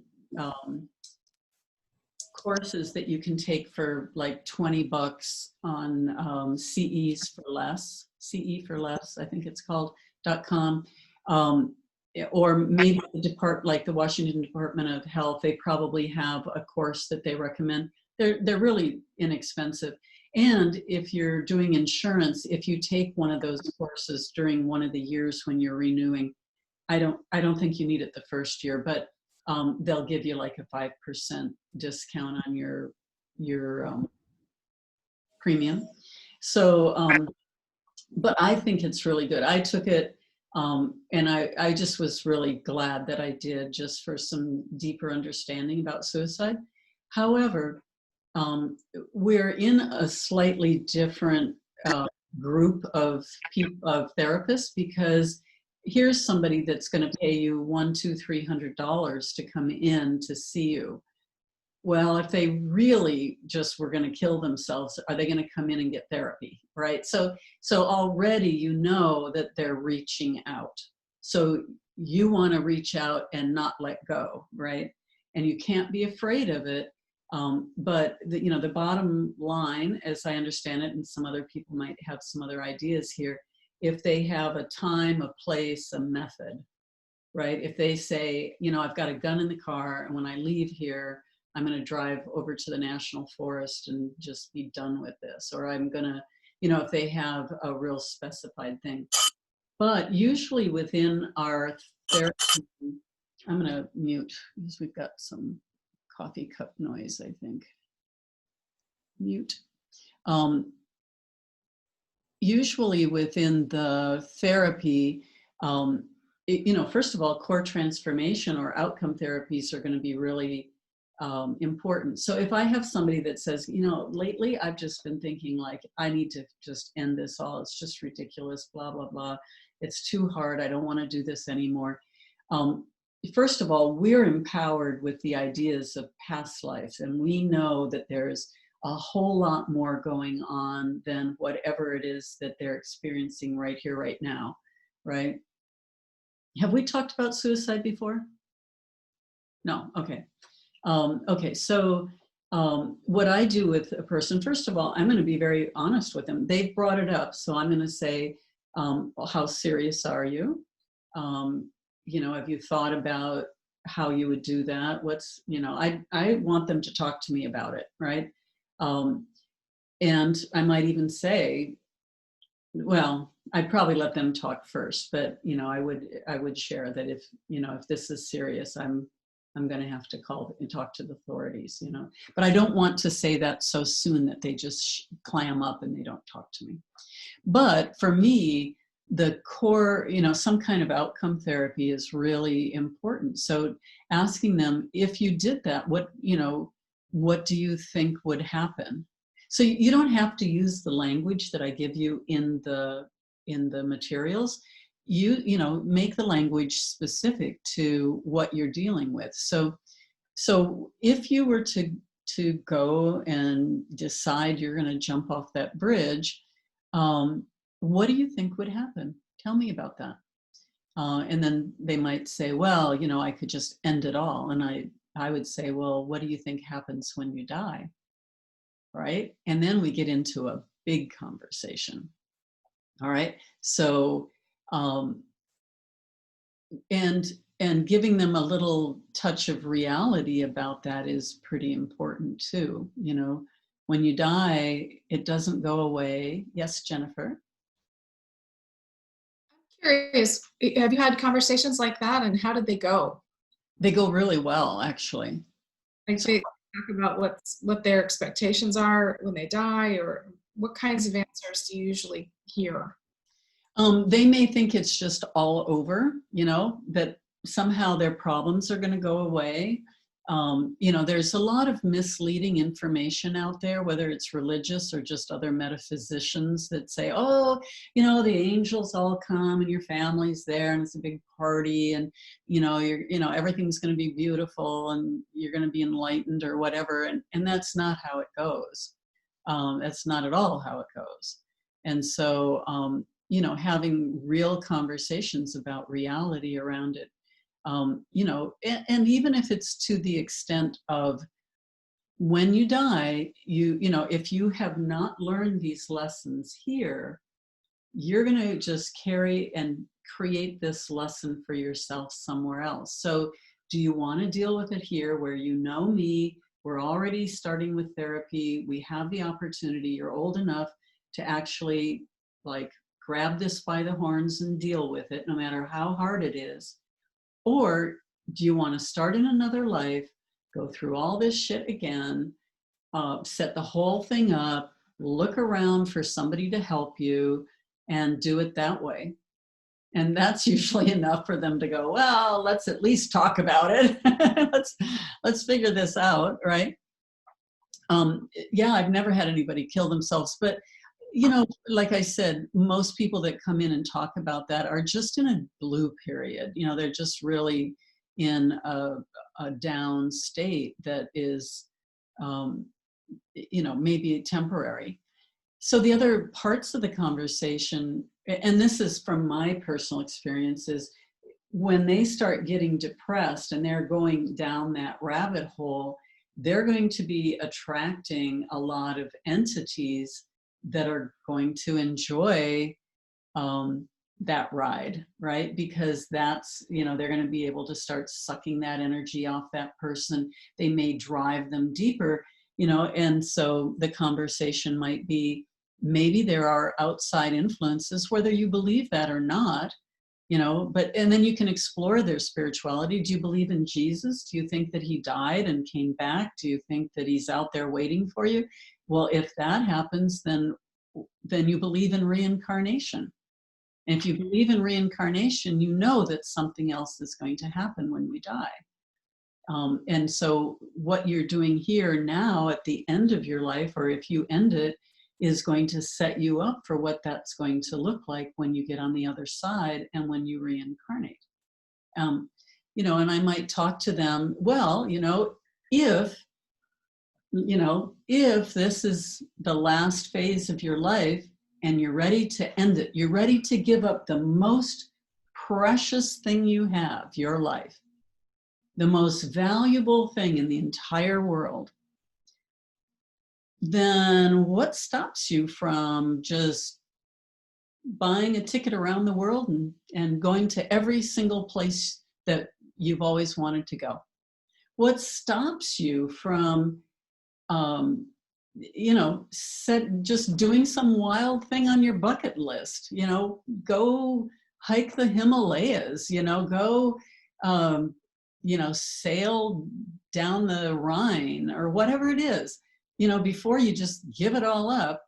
All the things that you think are holding you in and making your life miserable are pretty meaningless, because if you're dead next week, none of that mattered anyway. So why do you let it matter now? What if you didn't let it matter now instead of waiting till you're dead? Right? So there's all sorts of different conversations you can have with them. But one of the important things would be, to study that material about between lives, past lives, between lives, and some of that, and continue to do your own work around that. And, we can have a lot more conversations around that too, because that's what I bring into the session is let's talk about what really happens there. If you're willing to give up your life,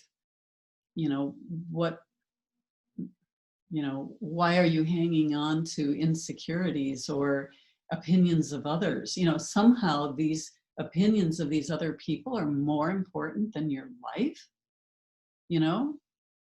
What if, if you're going to die anyway, why don't you just go tell them all off, right? What would happen if you just did the things that you think you're prevented from doing?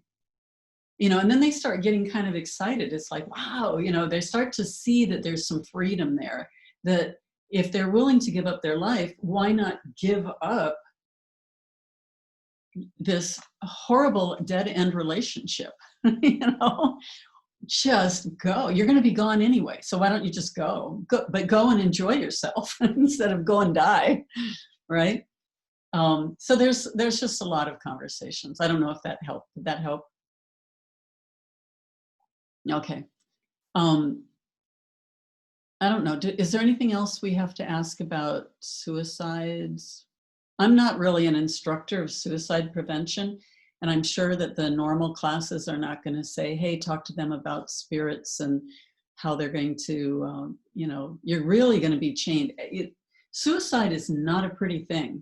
And on the other side, it's not a pretty thing. It's not the answer to anything.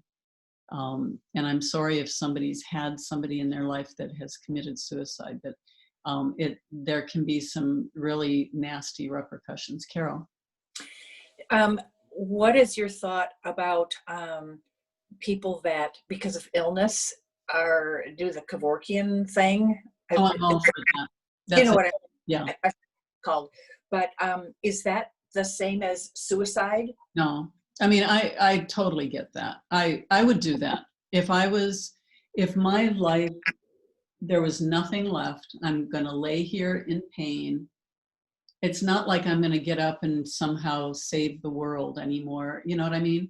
I would do it. I would prepare myself as best as possible, but I'm not killing myself to avoid life. I'm killing myself to avoid like if I was captured by Al Qaeda, for instance, and I'm going to be tortured for the next 5 years, and God knows what happened to me, I would seriously consider it. But as a choice for life, not a choice for escaping life.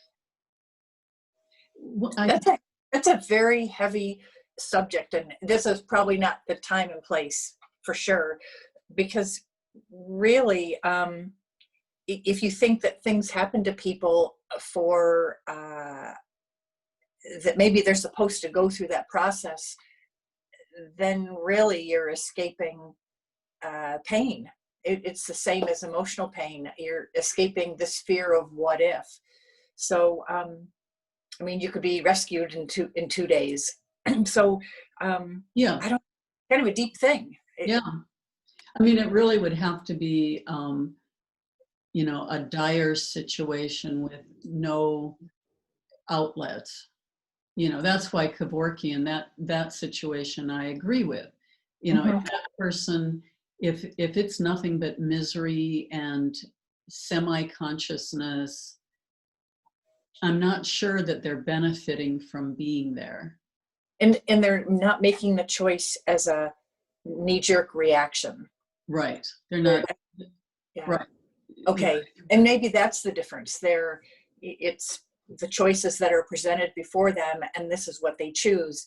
Whereas someone who goes and shoots themselves just out of anger, or I'm going to punish my wife and go shoot myself. Right. Yeah. Okay. Yeah, that's a different.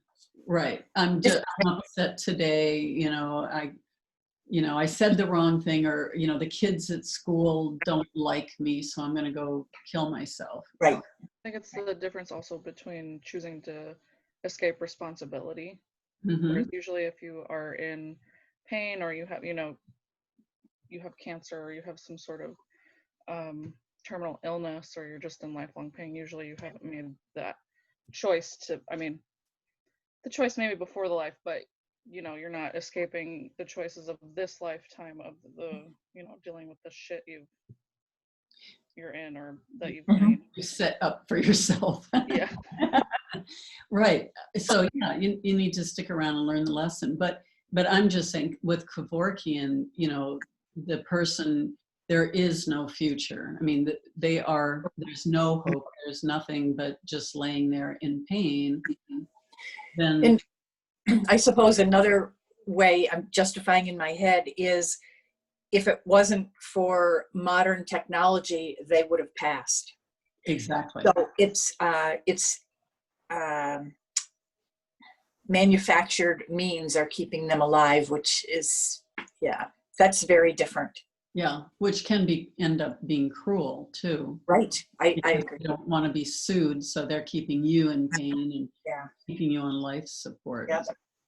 Okay, thanks for Jane. looking at that. Oh, just wanted to offer a personal example.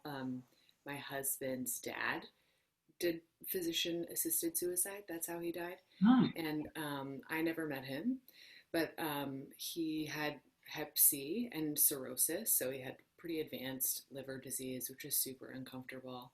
And he was on a ton of medications that he was never going to come off of. And he had enough medical training to sort of see the writing on the wall and said, I'm not doing this. And I have never seen a family have so much peace about a death as my husband and his brother and their dad and his wife had. Like, everybody just is so calm and settled about it, because it was like just so obviously the right choice for him, and he knew exactly what he was doing. And you know, in medicine we talk about suicide for psychiatric reasons as being like a permanent solution to a temporary feeling, but physician-assisted suicide is like this entire other category that is just like a whole ball of wax. And so differentiating the two, I think, is super helpful, because even calling physician-assisted suicide gives it a connotation with language that I think is really misleading.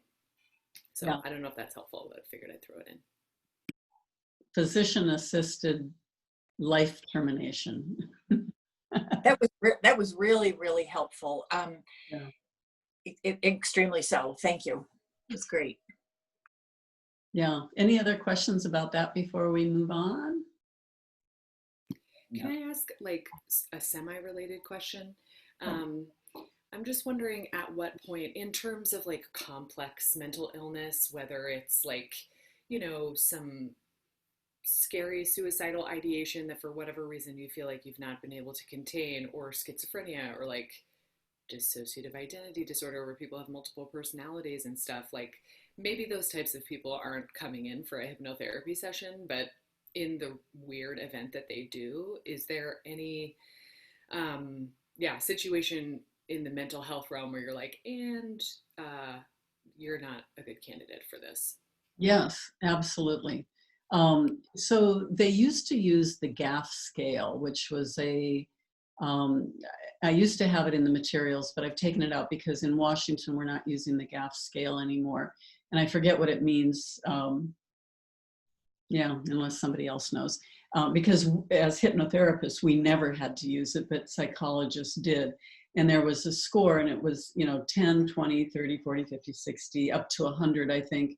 And 100 being fully functioning and, healthy human being. And, down at the lower range were people with those kinds of ideations. So we were told that we should stay at 60 and above. And so 60 and above was, managing stress, just the kind of normal stuff that we do, right? All the way up to wellness, so, we do a lot with wellness, with pain management and, purpose work and just feeling better, getting motivated, that kind of thing.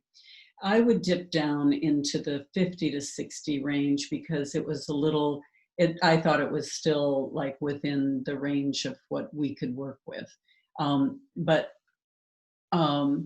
So you could look at that. Somewhere I probably got the GAF scale. If you want it, I can. It's pretty easy to pull up on Google. Yeah. I just found like a PDF version, and that was super helpful. So there you go. Yeah, you could look at that.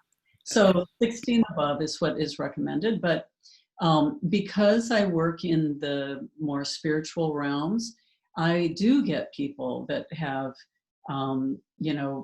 bipolar and multiple personalities, not necessarily multiple personalities, but they're hearing voices, that sort of thing. But I interview them on the phone. And I'm actually kind of glad that I'm working with Zoom now, so I'm not bringing these people into my home, people that are a little more questionable. Because there were times when I would say to my husband, can you just walk by the door, after about 30 minutes and make sure everything sounds like it's quiet, and just to kind of check. But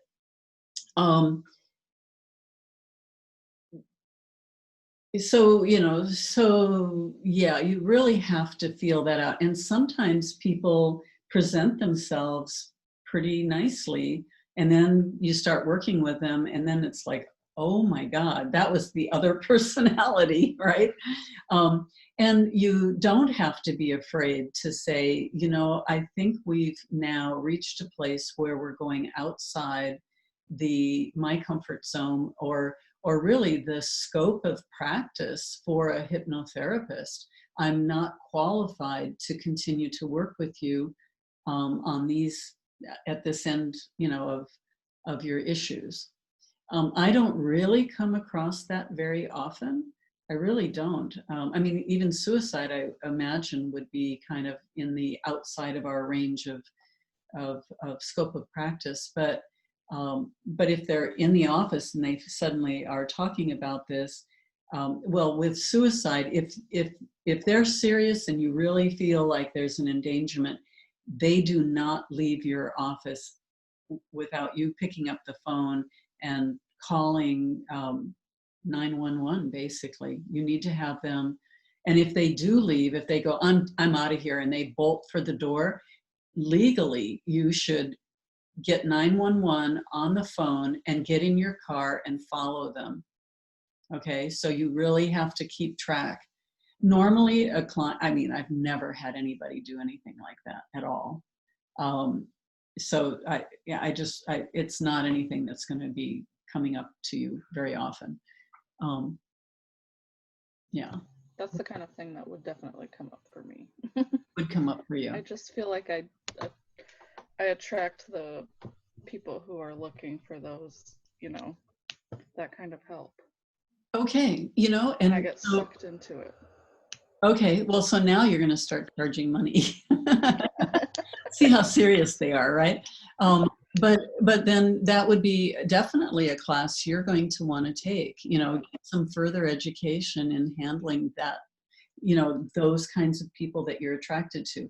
Now, when you open your practice, you can always say no. You can, you know, you don't have to take everybody that comes.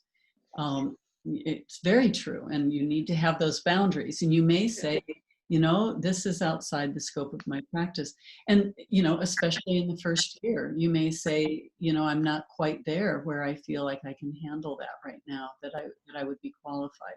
So it's better for you and better for them, because if something happens, you know, and the state says, you know, the last person they saw was Brenna, and she used hypnosis. Right? Yeah. Yeah. So what did you do? What did you say? How did you, you know, did you have an influence to lead them to that, you know, or something? So, you know, you'd want to have good notes, but and also checking in at the end of the session before they leave. How are you feeling? What do you plan to do? Do you record your sessions? I don't, but with something like that, you might want to protect yourself. Maybe not even, they don't even really have to know, but just click record on your computer, just in case, just for any, or even tell them I'm recording this. Carol. Is there a way you can tell in the intake interview or ahead of time if someone is multiple personality? It could be, because they would, you know, you'd ask, well, why do you want to come in? Maybe they say, well, I have time missing, or I have these behaviors that don't feel like me. It feels like something is taking over and making me have these behaviors or something. So a lot of times, I think that intake phone call, well, the discovery call at the very beginning is important. I devote usually close to an hour. I tell them it's a 30-minute call, but I know that it's usually going to go an hour. Good or bad, you know, I'm going to, you know, look at their astrology chart and, you know, different things that'll also be happening there. But I really want to connect with the person and find out what their goals are and what's happening and what are their stressors, so that I can help them better, but also so I can assess. I mean, I did have a guy call, oh, this is 10 or 15 years ago now. I don't know how long, it's been a long time. But he called up and he goes, do you do hypnosis? I said, yeah. And he said, well, I have sexual dysfunction. Well, okay. You know, I've worked with men with sexual dysfunction and women or whatever. It's like, okay, well, can you tell me more? And he's talking, and then he comes around and he's like, so in your therapy, do you do any role playing? And I'm like, no, I think this is outside the scope of my practice.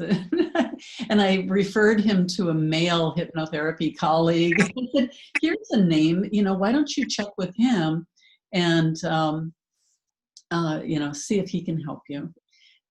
You know, he's just fishing around for, you know, somebody that I think he just thought this, you know, be like a massage therapist that'll give you a happy ending or something, I guess. Right, see if he still wants to role play with that guy. Yeah, right. Maybe he'll find the source of his sexual dysfunction. There you go. Maybe that's what he really needed.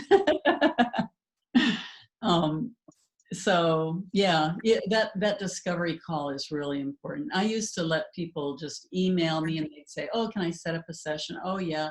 And we'd set up a session, and the first conversation we ever had was in the office, and that does not work, especially when they're coming in. I'm working in my home, and when that's happening, you know, it's like, this is not a good idea.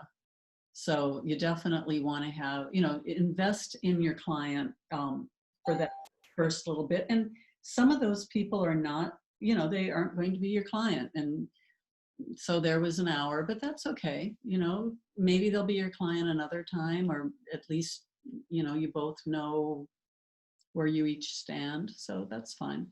I wanted to say, I was listening to the Gestalt intake. Yeah. And it's so good. Good. It's very insightful. I learned so much. I'm a little bit behind on the content for this week, but it's because I took the time to listen to that. Did you get and I loved it. The mentor series Gestalt? Is that what the one you The workbook and the audio? Yeah. Oh, so you got that whole mentor series thing. Yeah. Yeah. So that was my live class that I gave on the Gestalt intake and the discovery call. Yeah. Yeah, those are good. It's awesome. Thank you, Lisa. Yes, it helped a lot. Yeah. Loved it. That intake, well, the discovery call is one thing, but then the intake interview is what she's talking about, of really honing down what you're going to work on in that session. And sometimes I don't do it, but when I do it, especially with a new client, it focuses that session so clearly. And, you know, by the time you really sort out through that whole protocol, I don't know, their subconscious mind is on board or something. And it's just powerful. And that I was finding that my sessions were more successful too. So yeah, good. Yeah, so that's available. Did you say that was in the, Yes, Amy? I'm sorry. Was that in the mentor series? Is that what you were just going to say? Yes. So you can buy them individually, or you can buy them as the whole package. Okay. I think that there's a discount. If you buy the whole package, it's less. And then you get 8 different courses. There used to be 9, but somehow the content in one of them disappeared and I can't find it anywhere in my computer or all my little storage places. So I had to take that one out. It was the one on working on workshops. So I don't know if I should look through and see if anybody downloaded it at some point. Maybe somebody else has it. But yeah, if you go to my website and you go to Work with Me, professional trainings, and then there's the trainings and then the mentor series, and you go there and then you can read through the different ones. But that one, the discovery call and the intake interview, are really powerful. Those would be good ones. Yeah. Okay. Does anybody need a break, or can we power through till noon? Power through till noon, thumbs up. Okay. Break, thumbs up. Okay, we need a break. I would take a break. If you noticed that I have to like go in and out a lot, it's my daughter is like she found a toad in the backyard, and you know, it's been interesting. So I'm just watching her go around with a toad. How old is she? She's 5. 5 and a toad. Okay, cool. Yeah, so it's very exciting. So I would appreciate the break for a second. Yeah. Okay, let's do that. Let's do like a 5-minute break. Okay. Okay, so at 20 after, that'll be like 7 minutes or something. 11:20. Okay, we'll just check out. Bye.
I'm unmuting everybody just so we can come back.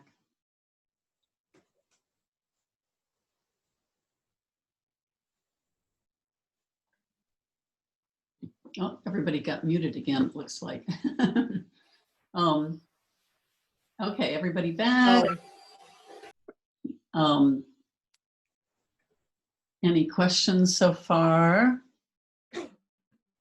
Conversations. Let me just.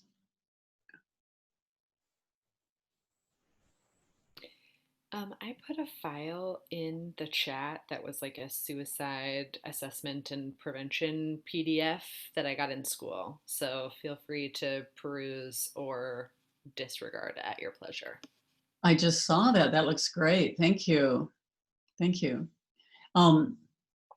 And if you want to keep it, you might want to keep it now, although I am recording. So hopefully all of that will be on the recording as well. I think they do keep the chat box as well. So, okay, good. So a couple of the things that we have left to talk about, role model and future pacing. And I think we've already talked about those and we've done them. Does anybody have questions about them? Role model, future pacing? No. Okay. So what I do want to talk to you about, I don't remember if it's in the materials or not. Okay, now I need something to drink. Hold on. So role model, oftentimes we use at the very end of the session. And this allows us, once we've done the healing, it allows us to put the person into that version of them that is accustomed to that new way of living.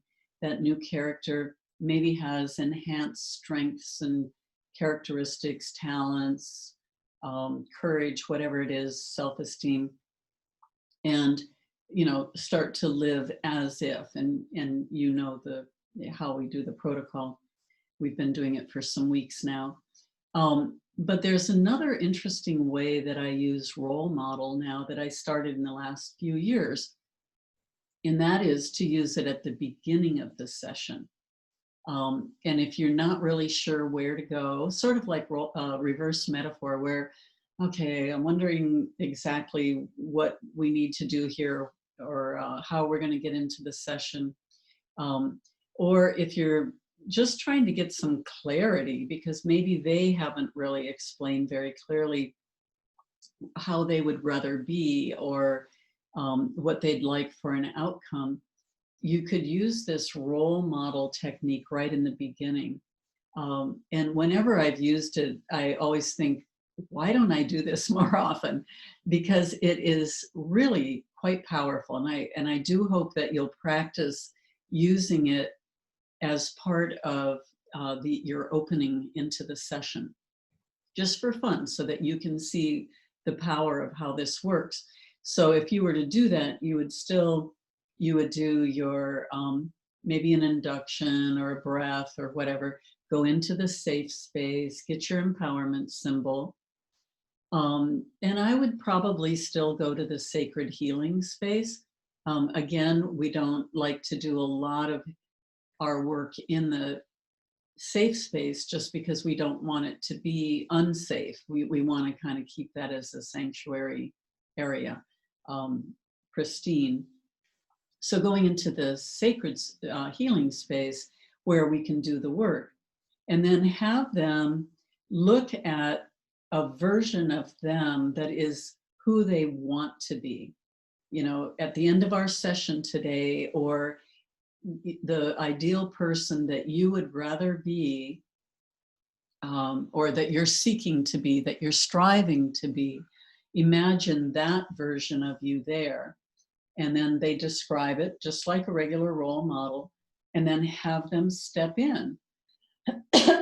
And then they describe what that feels like and how that's different, or how it's different from their normal perspective. And then I have them step out, just like the normal protocol. I have them step out, and they look at, or they sense what it is to be back in their own body again. And so they'll say, oh, it's heavier here, or darker, or I feel the weight of the world on me, or I feel less significant, or I feel more locked in, or more shy, or whatever that is. And then step back into the role model. Oh, I feel more, light, or more intuitive, or whatever that is. And then what I do is, from the new perspective, I have them talk to the old perspective. So, if you were to look back at the former version of this person, what would you want to say to them? What do you think they need to hear in order to become you, the new person, the new version of you? And usually the client will go right down the list of what you need to do. And then those are your marching orders for the session. It's really awesome. They'll say, well, you need to, work with your relationship with your father, and you need to eat healthier food, and you need to get out and get exercise, and you need to change this attitude, or you need to, have better boundaries with your boss, or whatever. They'll just tell you. And then what I do, I bring them back into the former version again. And then from that version, we do the work that the new version had said needs to be done. So it's a very quick way for them to just express what they can see from this new version.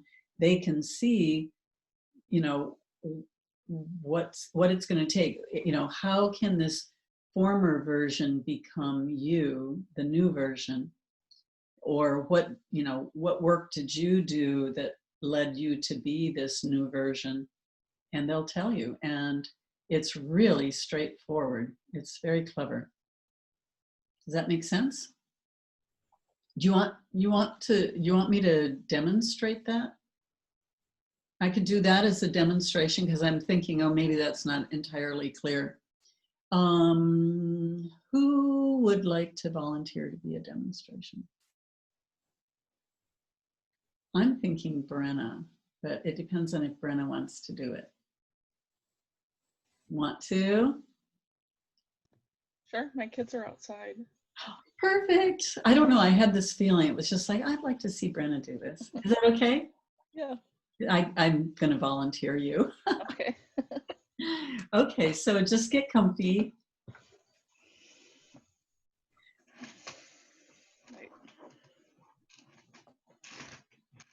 Okay, so just relaxing, closing your eyes.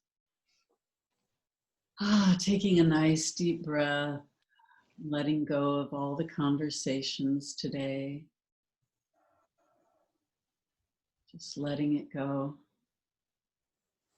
And imagine, if you will, your favorite safe space. And as you find yourself in your safe space today, how would you describe that to me? It's kind of like a cave, but it's like my bedroom. It's really comfortable. Okay. And anything else you're noticing about being there today, this cave-like bedroom?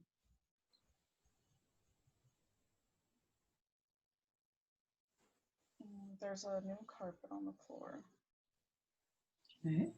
It's really soft. Okay. And so as you look around in this safe space today with fresh eyes, you discover that there's a gift that's been left there for you, a gift of empowerment to bring you certain traits and characteristics. And as you discover this gift, what is it? It's kind of like a necklace. And it's got it's gold, and it has a little ball, kind of like a crystal ball or some sort of gem. Okay.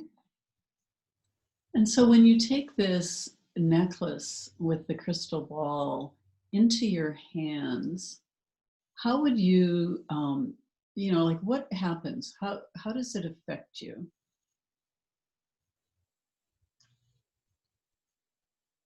I feel calmer. Just generally at peace. Okay. Anything else that necklace does for you?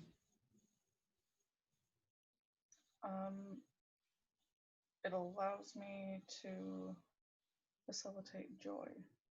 Ah.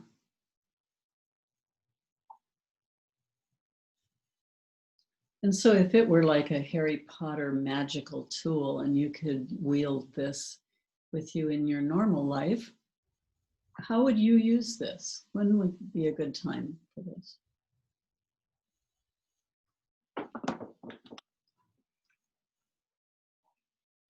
I guess I'd be able to seek out or feel when joy is what somebody wants to feel, I guess. Okay. And be able to make that happen. Not make it happen, but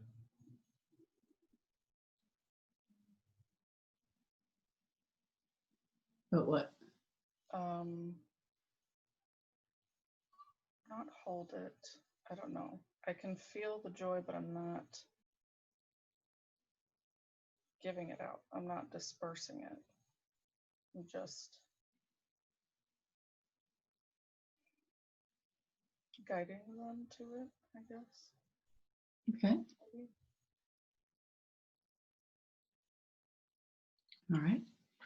So holding the necklace or wearing it and getting comfortable for a meditation there in your safe space. And as you settle in and relax and go even deeper, as I count from 3 to 1, allowing yourself to move to a sacred healing space, a place of dense energy that is there just for your support and growth. 3, 2, 1. And how would you describe your sacred healing space? It's a big field with trees and flowers and grass. And as you find yourself there, I want you to just lay your hands on something to ground yourself into that location. And what do you touch? A bench.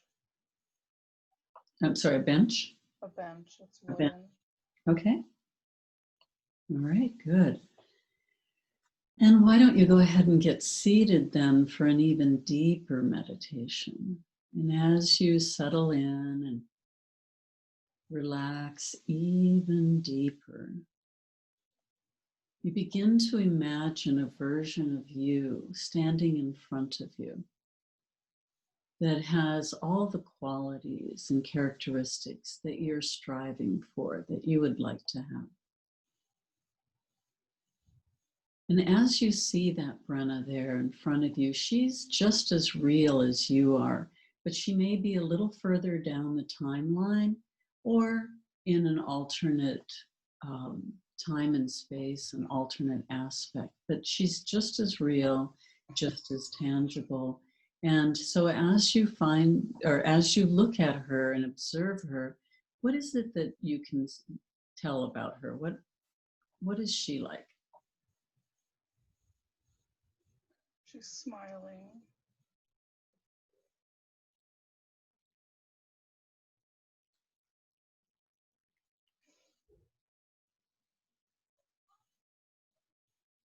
What else?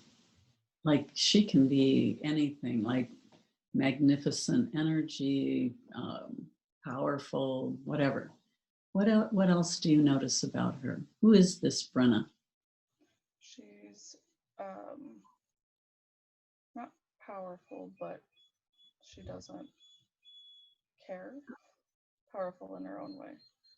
Wearing a really long blue dress, like not a navy blue, but really deep blue. And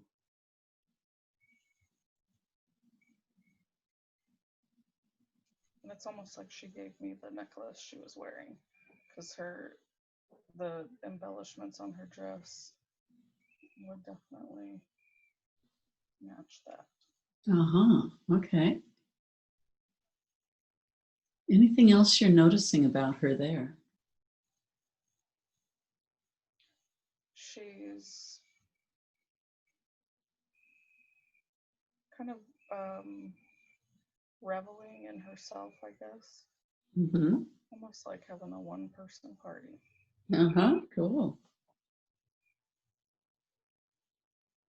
What is it about her that allows her to do that?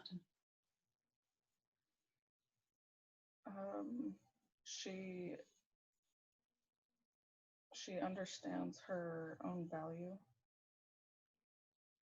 or just value in general. And that makes her more sure of herself and her own values. Mm-hmm. Is there anything else that you can observe about her?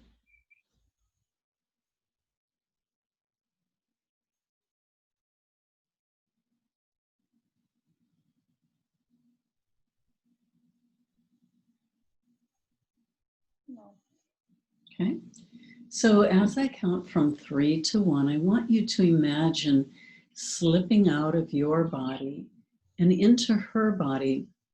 So your legs are in her legs, your arms are in her arms, and you're looking out at the world through her eyes and her energy field. 3, 2, 1.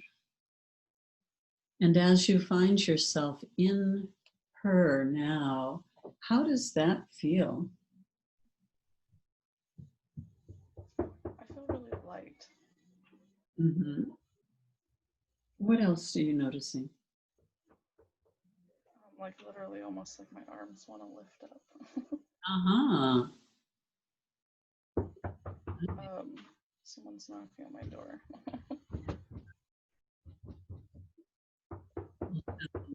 Love. Of course, that's one time we were talking about it. Right.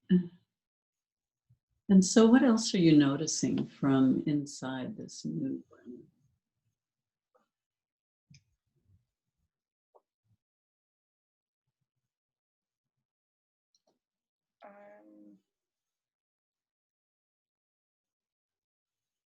I just can't get over that airy feeling. I just, I don't feel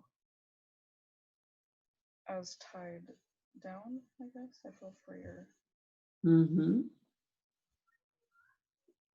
And so with that sensation, how would you proceed differently?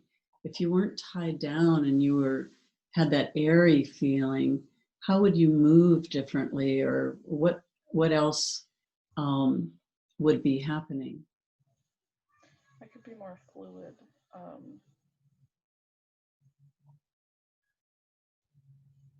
In everything, really, communicating with people, with the choices I make, not being so fixed.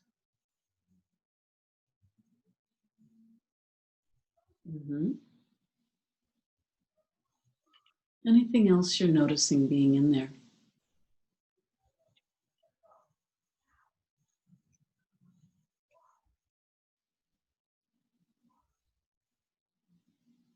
No, but I am also getting distracted. Okay.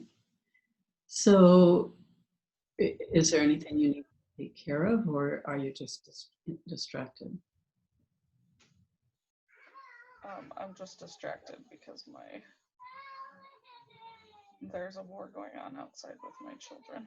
Is your mom there? Yeah. Oh, she's fully capable of taking care of that. Right. Okay, so would it be okay for her to deal with it? Yes. Okay, good. So as I count from 3 to 1, let's step back into the former breath. 3, 2, 1. And what does it feel like to come back here? It feels a little more closed in, but I feel more pressure around me. Okay. But I feel almost as if I'm giving equal pressure back. Okay. Is that a new feeling, or is that typical? If it's typical, I've never been aware of it before. Okay, good. All right. Anything else? Oftentimes when we step out and we come back in, there are things we were not even used to or not aware of.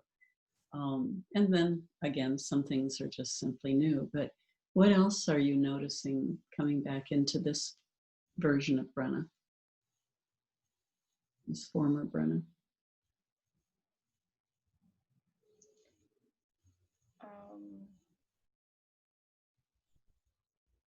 That there's things that I can do that I didn't know I could do, I guess. Uh-huh. I know that. Like, I know I can be more flexible.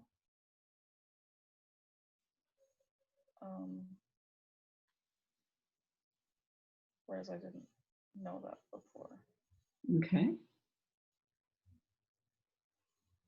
Anything else you're noticing being here now?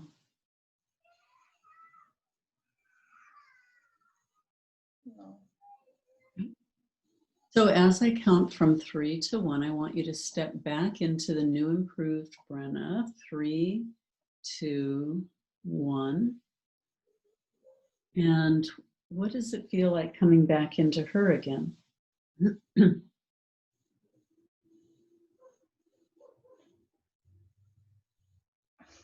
I think I have short hair. Okay. Okay. Maybe that's why I feel so light. Oh, there you go. Lose a couple pounds of hair. Okay, what else? What does it feel like to have short hair? It feels good. Uh-huh. I like having short hair. Okay. I have been thinking about cutting it. Maybe I will. Okay. And so what else are you noticing being in this new version of Brenna?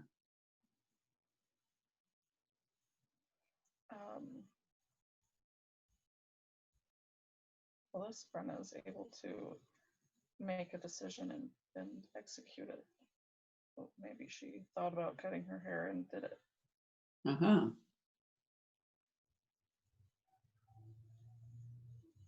Okay. That feels powerful. Well, yeah.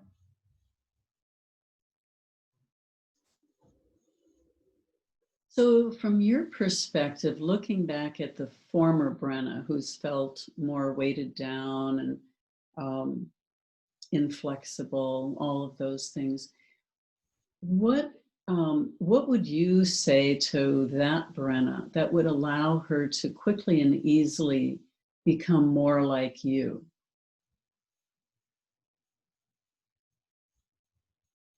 To stop thinking about life from other people, your life through other people's perspectives. Look at life through your own eyes and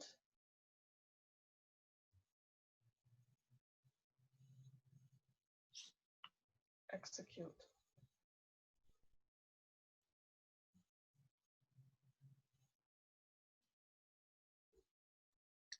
Okay. And what is it you think that Brennan needs in order to just do that? Can she flip the switch, or is there something she needs to do in order to make that happen? I think it's a flip that can be switched if it's executed. Uh-huh. So she has to flip the decision and execution to switch. Yes. And the other stuff falls in place. Is that true? Yes. Okay. So is there anything that you would say to her about flipping that switch?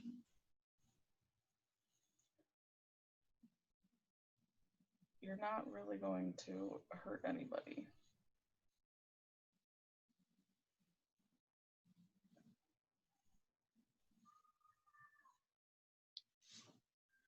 Your life is yours to live, kind of thing. Mm-hmm. Okay, and how does the former Brenna take that? Reluctantly. Okay.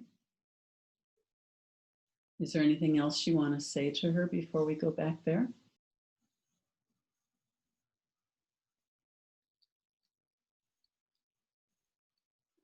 No, I think she knows. She knows what? She knows what you would say, you mean? Yeah. Okay. As I count from 3 to 1, stepping back into the former Brenna, once again, 3, 2, 1.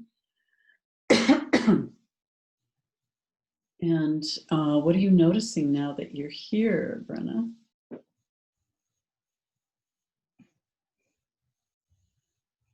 Worried. What? I said rude. That I, that I have all my own power. I just have to choose to use it. And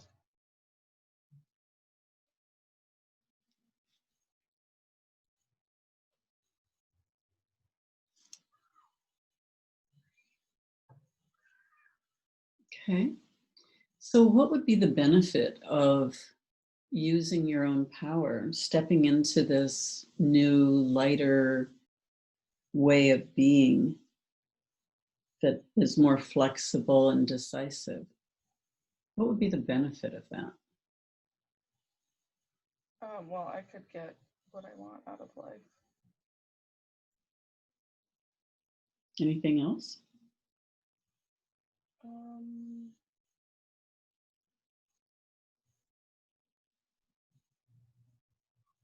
I think that's the biggest benefit. Okay. What's the downside of flipping this switch?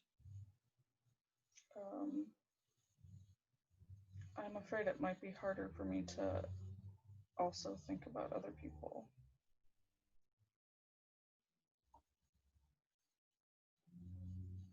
Okay. And so if you don't flip this switch, what's the benefit?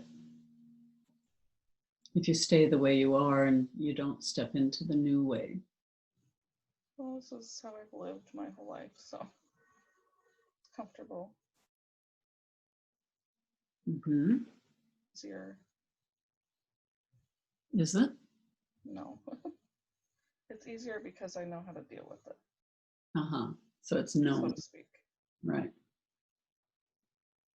And what's the downside if you just don't flip the switch and you stay the normal Brenna or the usual Brenna? What's the downside of that? We'll just continue to sit in a perpetual state of should I or should I not? What are people going to think? What are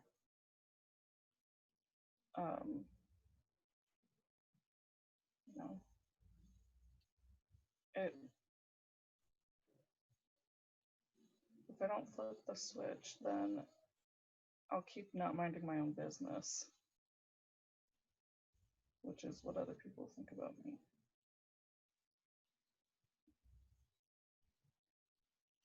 Okay.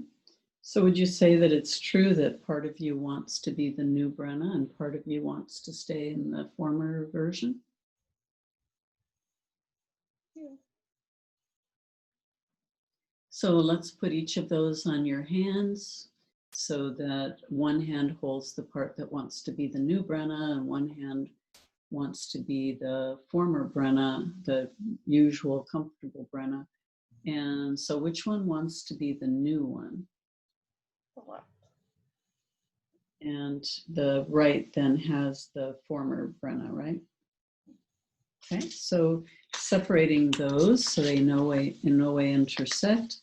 Let's go into the new Brenna, or the hand that's holding the part that wants to be the new Brenna.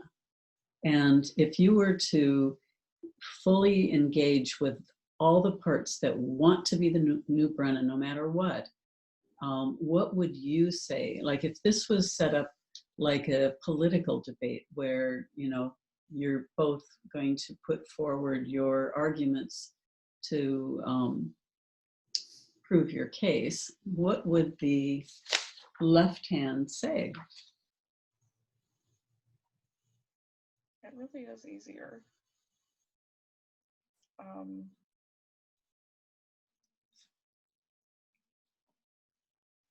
It's what everybody else does, basically. And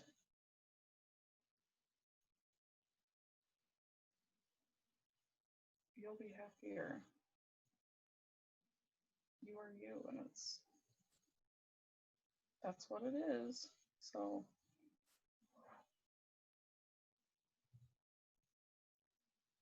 anything else?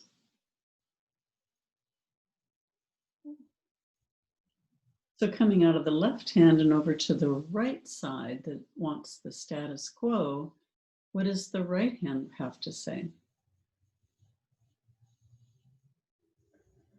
Yeah, but isn't it easier to just go through life and just, dealing with what comes at you instead of creating new things to deal with? That's it. I mean, it's just easier.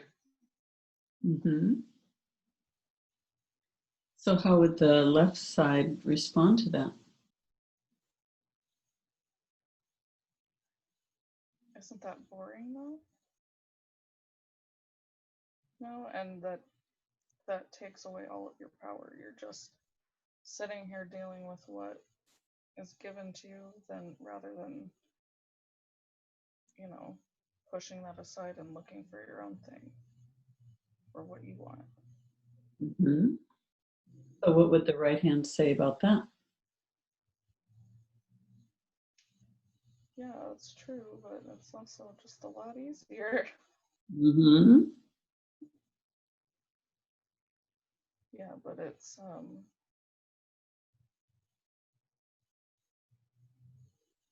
scattering.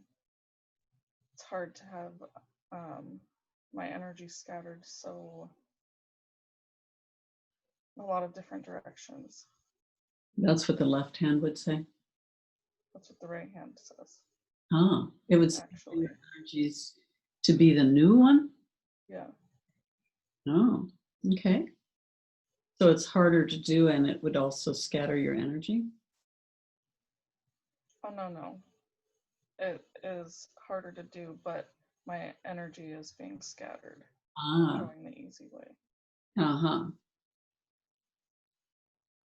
I see. Anything else, right hand, that you want to talk about that? So it's easier to go along the way it's been, but your energies are getting scattered. What else is happening because you're doing that?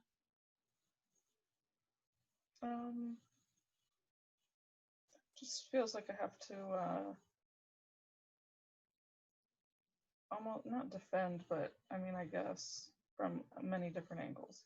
And it's hard to do when you're sitting down Mm-hmm. in one spot. Mm-hmm. Whereas if I were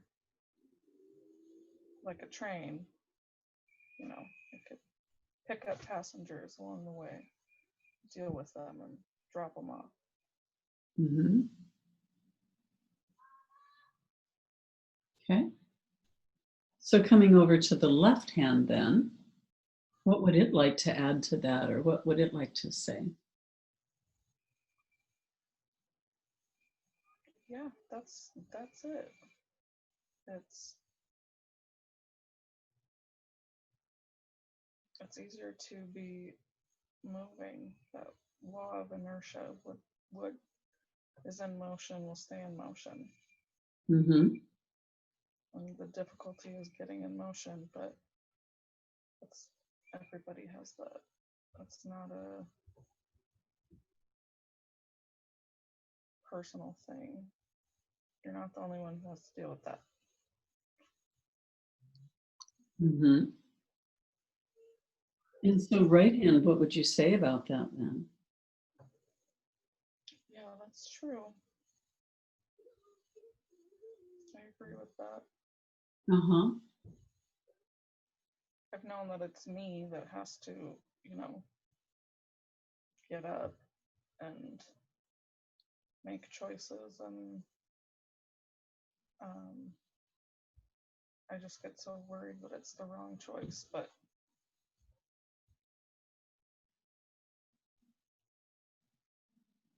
it doesn't really matter sometimes. Mm-hmm. So the question I would ask the right hand is, by going along this easier route, have all the choices that have been made been the right ones? No. A lot of times the choice has been to not make a choice. And that in itself has not really ever gone well. Mm-hmm. And so what do you want to say about that then, right hand? I think it's easier, but is it really easier? That I realize the importance of even just making it a decision. Mm-hmm.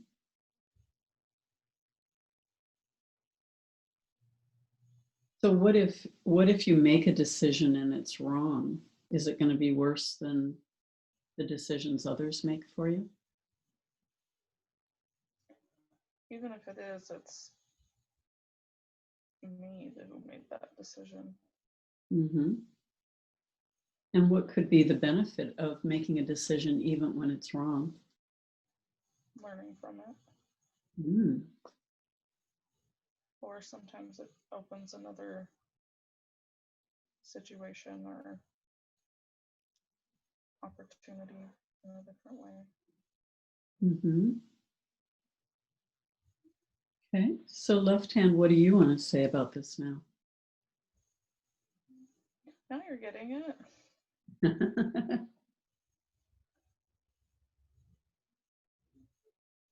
What is the right hand getting?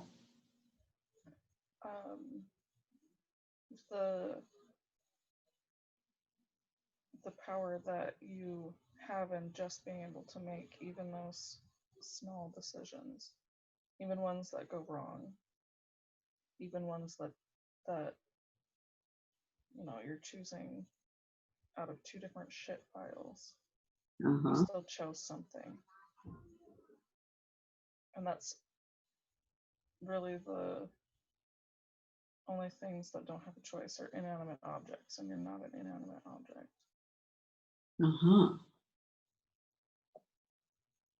So right hand, what do you want to say about that now? Totally. Yeah. Okay. So would you say that the right and left hands are in agreement? Yeah. And what would they agree to? Making decisions, even executing, doing what you're thinking of.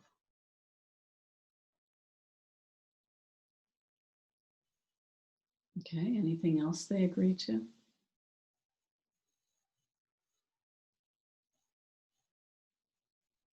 We're just going to flip that switch on.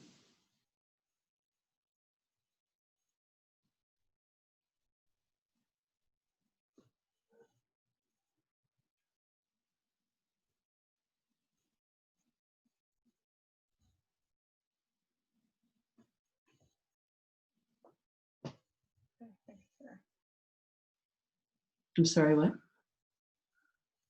Yeah, they're in agreement. Okay. All right. So bring these two hands together to solidify this agreement as they unite as one to decide to make decisions based on your choices, right? Whether they turn out well or not, doesn't matter, but to flip that switch on and to make decisions and then integrate this as they become one, integrate it into your body, into your heart, into your mind, and your spirit. And what do you notice? How does that feel? Really empowering. And calming in a way. And so if you were to continue this now, being decisive and making your own choices, and really taking on these traits of the new improved Brenna in each and every moment of the future, how do you think the rest of this week will go differently than it would have normally?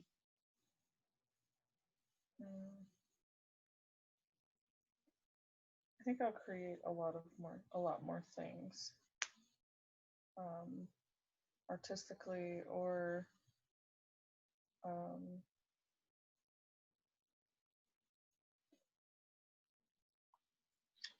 routine wise, or just little things inside that I'll make decisions on. Mm-hmm. And if you were to continue this empowered way of going out in the world, being decisive in each and every moment of the future, how do you think the next couple of weeks will be different than they would have been?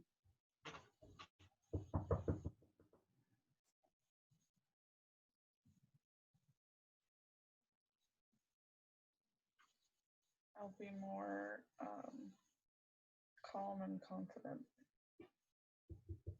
in general. Hold on. Sorry. And if you were to remain in this new state of being empowered and decisive each and every moment of the future, how do you think life will look in a month from now?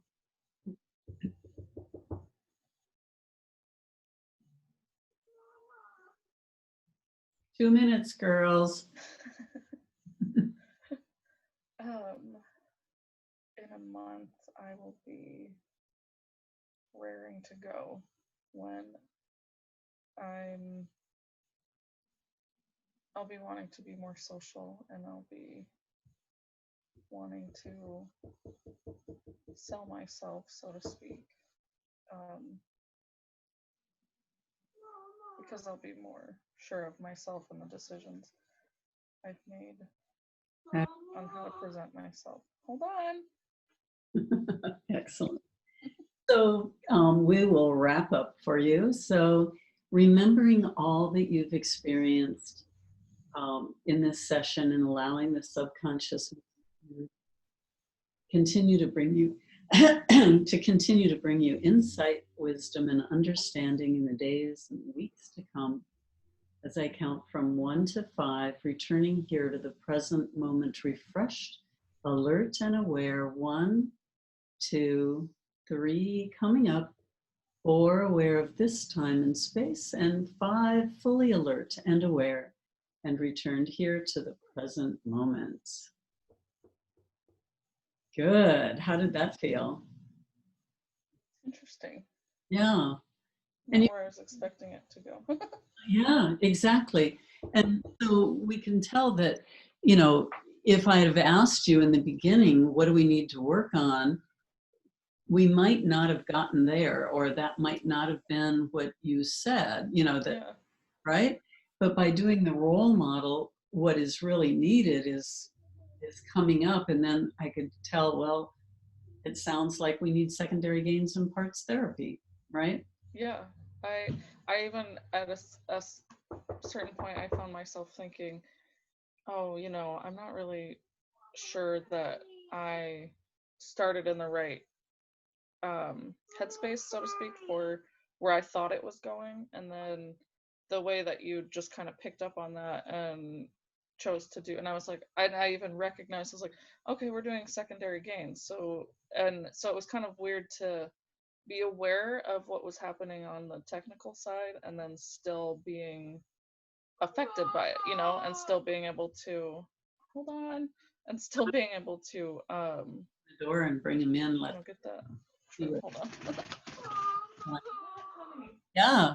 I'm gonna unmute all of you in case you have something. And then we'll let her deal with that and we can talk a little bit more. But anybody have any questions about how that went? I just thought it was super useful to see you pivot like mid-session, because I think where I have the most anxiety right now is just knowing which technique to apply to which issue and then how to switch between them during a session. Yeah, and I was realizing we didn't get to our questions today. So if you have time to hang out a little bit longer, we could answer some of the questions on our list. Does anybody have to go right away? Or do you have another 10 minutes? You do, Kathy? I'm recording, so we'll keep going and you'll be able to listen to it. Thank you. Yeah, thank you. So Jane was saying about the transitions, which I know that was one of the things that I wanted to talk to you about today. When we're working with a client, and if you've been working with clients, you've probably noticed that it's hard to, you're maybe in role model or you're in your safe space, and how do you, guide them over to start? And the quickest answer is you just ask the next question, right? Yeah. Not Okay. like a big pirouette or anything, which we think of, we think, oh, we've got to do this fancy little, twist. But, she's in role model and we've kind of discovered what she needs. And I just asked the next question. What is the benefit of this, right? There was nothing fancy. You just, in your mind, okay, I guess it's secondary gains and parts therapy, or maybe it's object imagery or this or that. And then you just ask the question. Does that help answer that question? And Yeah, I think so. Some of it I think will just be doing it a bunch more times. Right, just doing it, and listening to the audios that I include in the course, watching me work here. But really, the way to do it is just to do it. Just to ask the question that sets it up. Or you might, if it was reverse metaphor, you might say, well, now I would like to ask your subconscious mind to create a story, right? And then you just launch into reverse metaphor. So I could have done that just as easily. Or whatever technique I wanted to go into, I would just set it up and go there. I did a counseling session with a guy one time. He was offering coaching. And when I got there, his coaching was really different hypnotherapy techniques. And I think he knew who I was, but every technique he used, he told me he was going to use this technique. So he would say, well, now I'm going to use role model. Da, da, da, da. Now I'm going to do secondary gains. Da, da, da. Now I'm going to do parts therapy.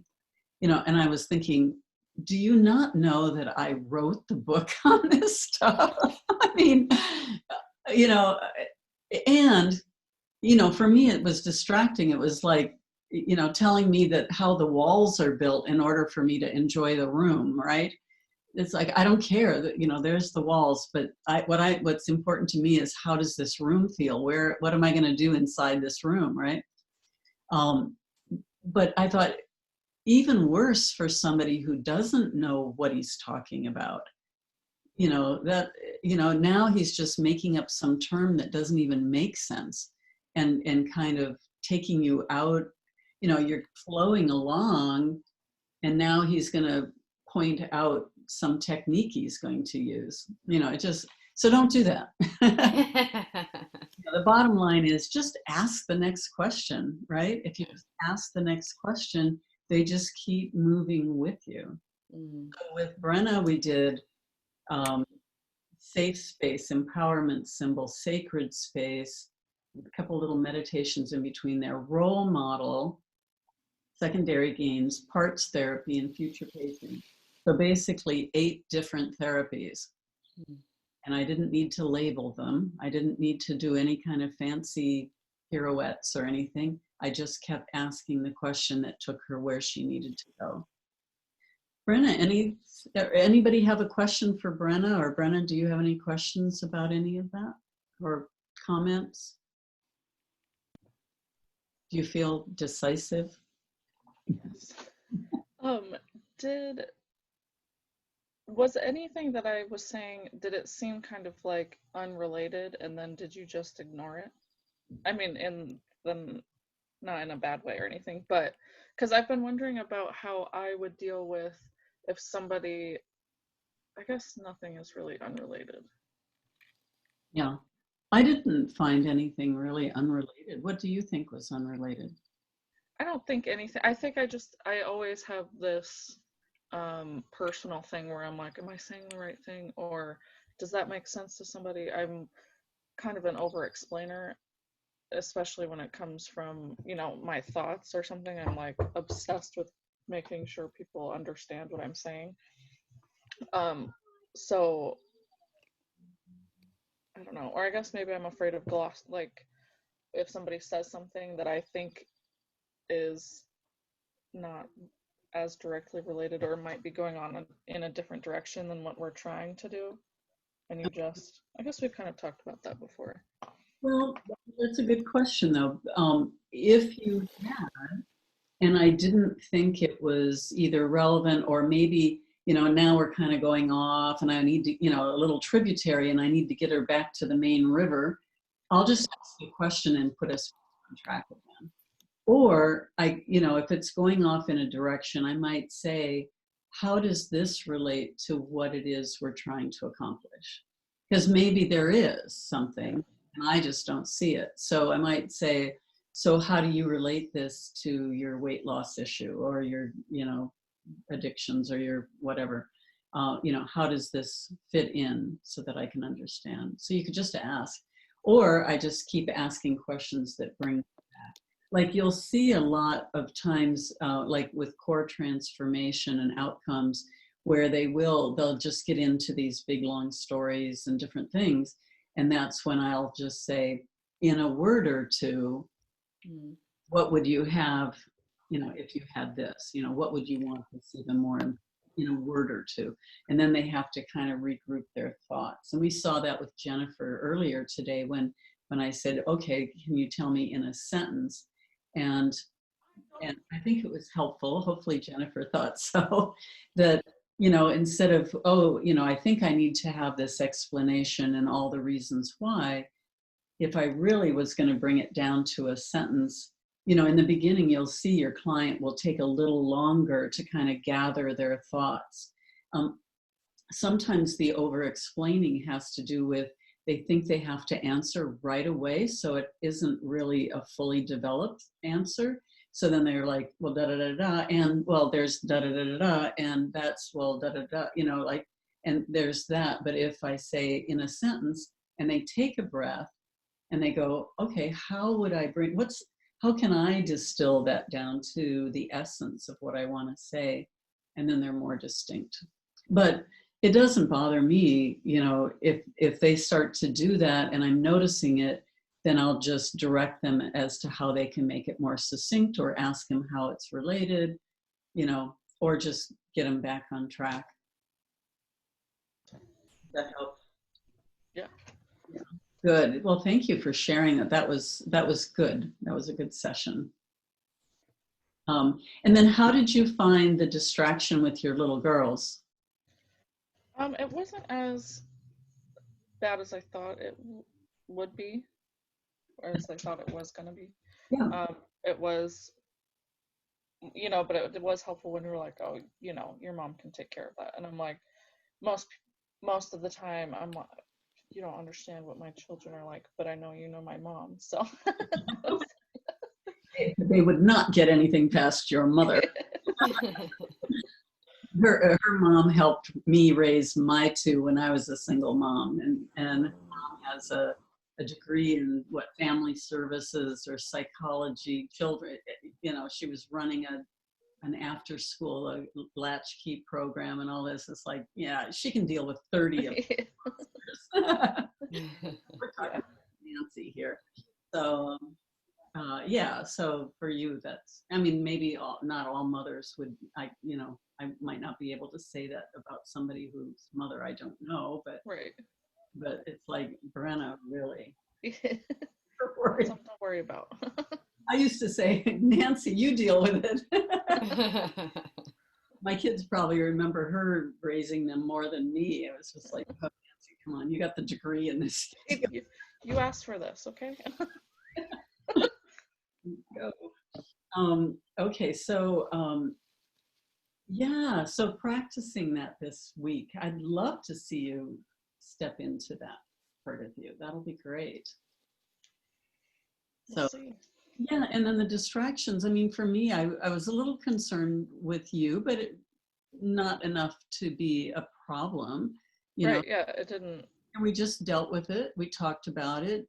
We got you to realize your mom's going to deal with it, and if somebody else has a babysitter or something, it's just, a lot of times as moms, we feel like we have to jump in and do it. And it's also interesting because I think usually I'm the type of person that wouldn't even acknowledge it. Like on my end, I would just try to ignore it, and I wouldn't want to speak up to say anything about it. So the fact that we were, talking about decision making and just, saying it or doing it, I think also really helped, because I think it would have been more distracting if we hadn't just, talked about it.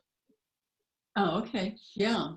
And then maybe it helps us to understand from the therapist's perspective when there is a child or a dog or a cat or, something that's maybe distracting that person, what can we do? Well, first of all, we stay calm about it, but it's okay to also ask the person, is that, are you able to concentrate? Do you need to take care of that?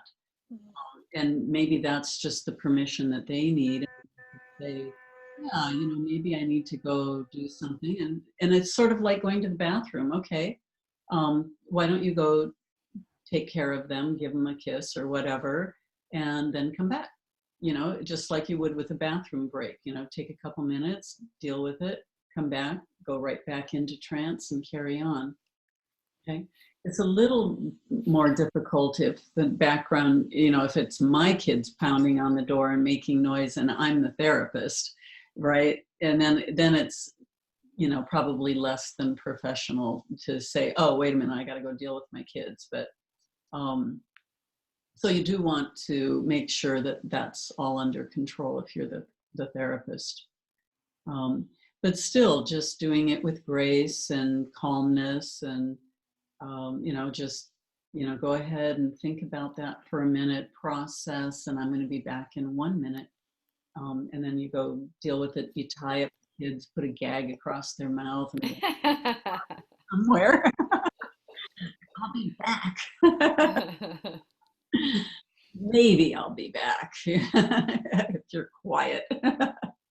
So, yeah, so let's just look if there were some other simple questions that we could answer on our burning questions. Let me get back up there because we had the one. Fees, we'll put that off. Disappointed clients. Wow, we have a lot of questions here. Okay, we dealt with one of them. Okay. Maybe we could start with these next time. Are there any of these questions that you would like to have answered today? The fees we'll deal with more at the end of, even next time or the last one. Disappointed clients, we can talk about that today. Debriefing, is that the one you want, Brenna?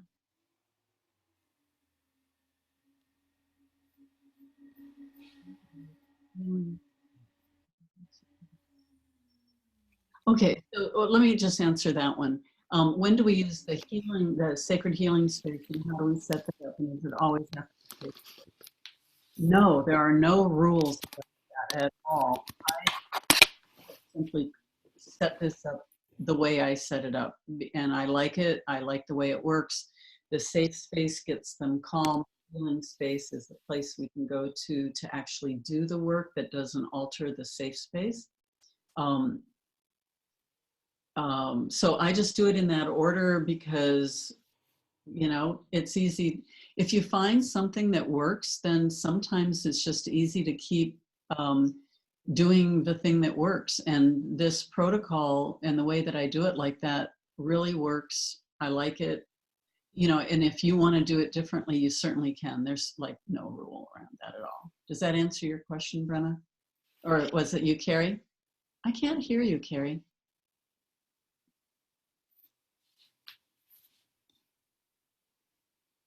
There. Okay. Yes. Thank you. Okay, you're welcome. Let's see. So that one we checked off, right? Is that good enough? Okay, somebody can put a check there. I'll do it later. Do I ever record the sessions? I don't. Okay. I don't give recordings or notes to clients because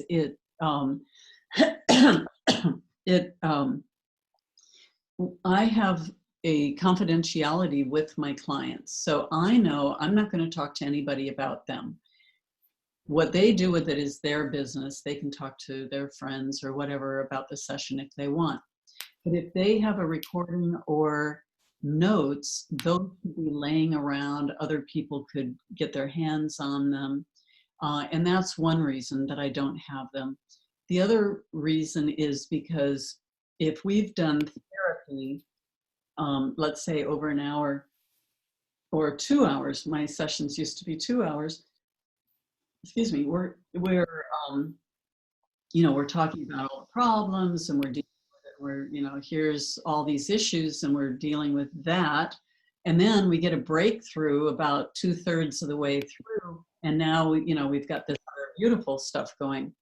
Well, they take the recording and they start listening to it. And after 20 minutes, they're just like, oh, I've had enough, or I have to go start dinner, or, whatever is distracting, kids come in, whatever, and they turn it off. Two things. Now they've anchored themselves back to the time when they were angry at that person, or, whatever was going on, so now they've reinforced that rather than the healing at the end.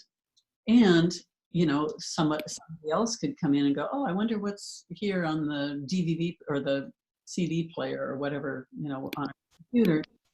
In the old days, they were discs and cassettes, but now, somebody else turns that on and talks about, or now knows things that are confidential between you and your client. It's just not cool. Plus, you're never going to go back and listen to that. There's no way you're going to go back and sit for an hour and listen to them go through what you just did. So you take your notes. I can, if a client's coming in, here's my notes from Brenna, I can just look down and go, oh yeah, okay, we did a role model, we did secondary gains, parts therapy. What ended? Oh, let's see, she felt empowered. Okay, she's raring to go, she's feeling social. Okay, cool. Instead, if I didn't have the notes, I would have to go back and listen to an hour to get through all that, to figure out what it is we talked about. Jennifer. So when you're working on somebody and you're writing your notes, what are you literally writing? Secondary gains, parts therapy. Are you literally doing that? I'm going to see if I can show you this. So I have Brenna, and then normally over here, I would have the date. I didn't today because it's not that much. So then I put here safe space. Now, normally I'd have notes like we would be talking, what are we going to work on? How are you feeling? What's going on? So I might have this much of just intake notes of, okay, today we're working on insecurities and decision-making or whatever. So I'd have like a section of notes. Then I just put SS for safe space and then how she describes it. And then over somewhere in the middle of it, oh yeah, so I put G for gift. So there's the G and what her gift is, and that's the empowerment symbol. And then there's the sacred space. I just put SAC, so I know that's sacred healing space. I always use these little arrows. And then this is how she describes it. And then I know we're doing role model because then okay, I did write role. Wait a minute, let's see if I can find it. I'm doing this backwards here.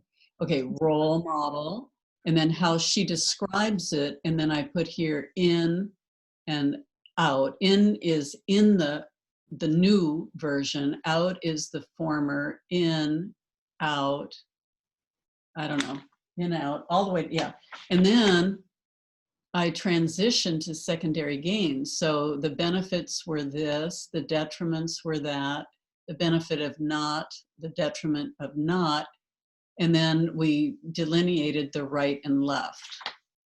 And then on the next side, we go right, left, right, left, right, left, all the way down, down here, and then they agree. I just put agree and what they agree to, integrate, and what it feels like after she integrated that. And then here was the rest of the week, 2 weeks, and a month. and what she said it would feel like, and then I bring her out.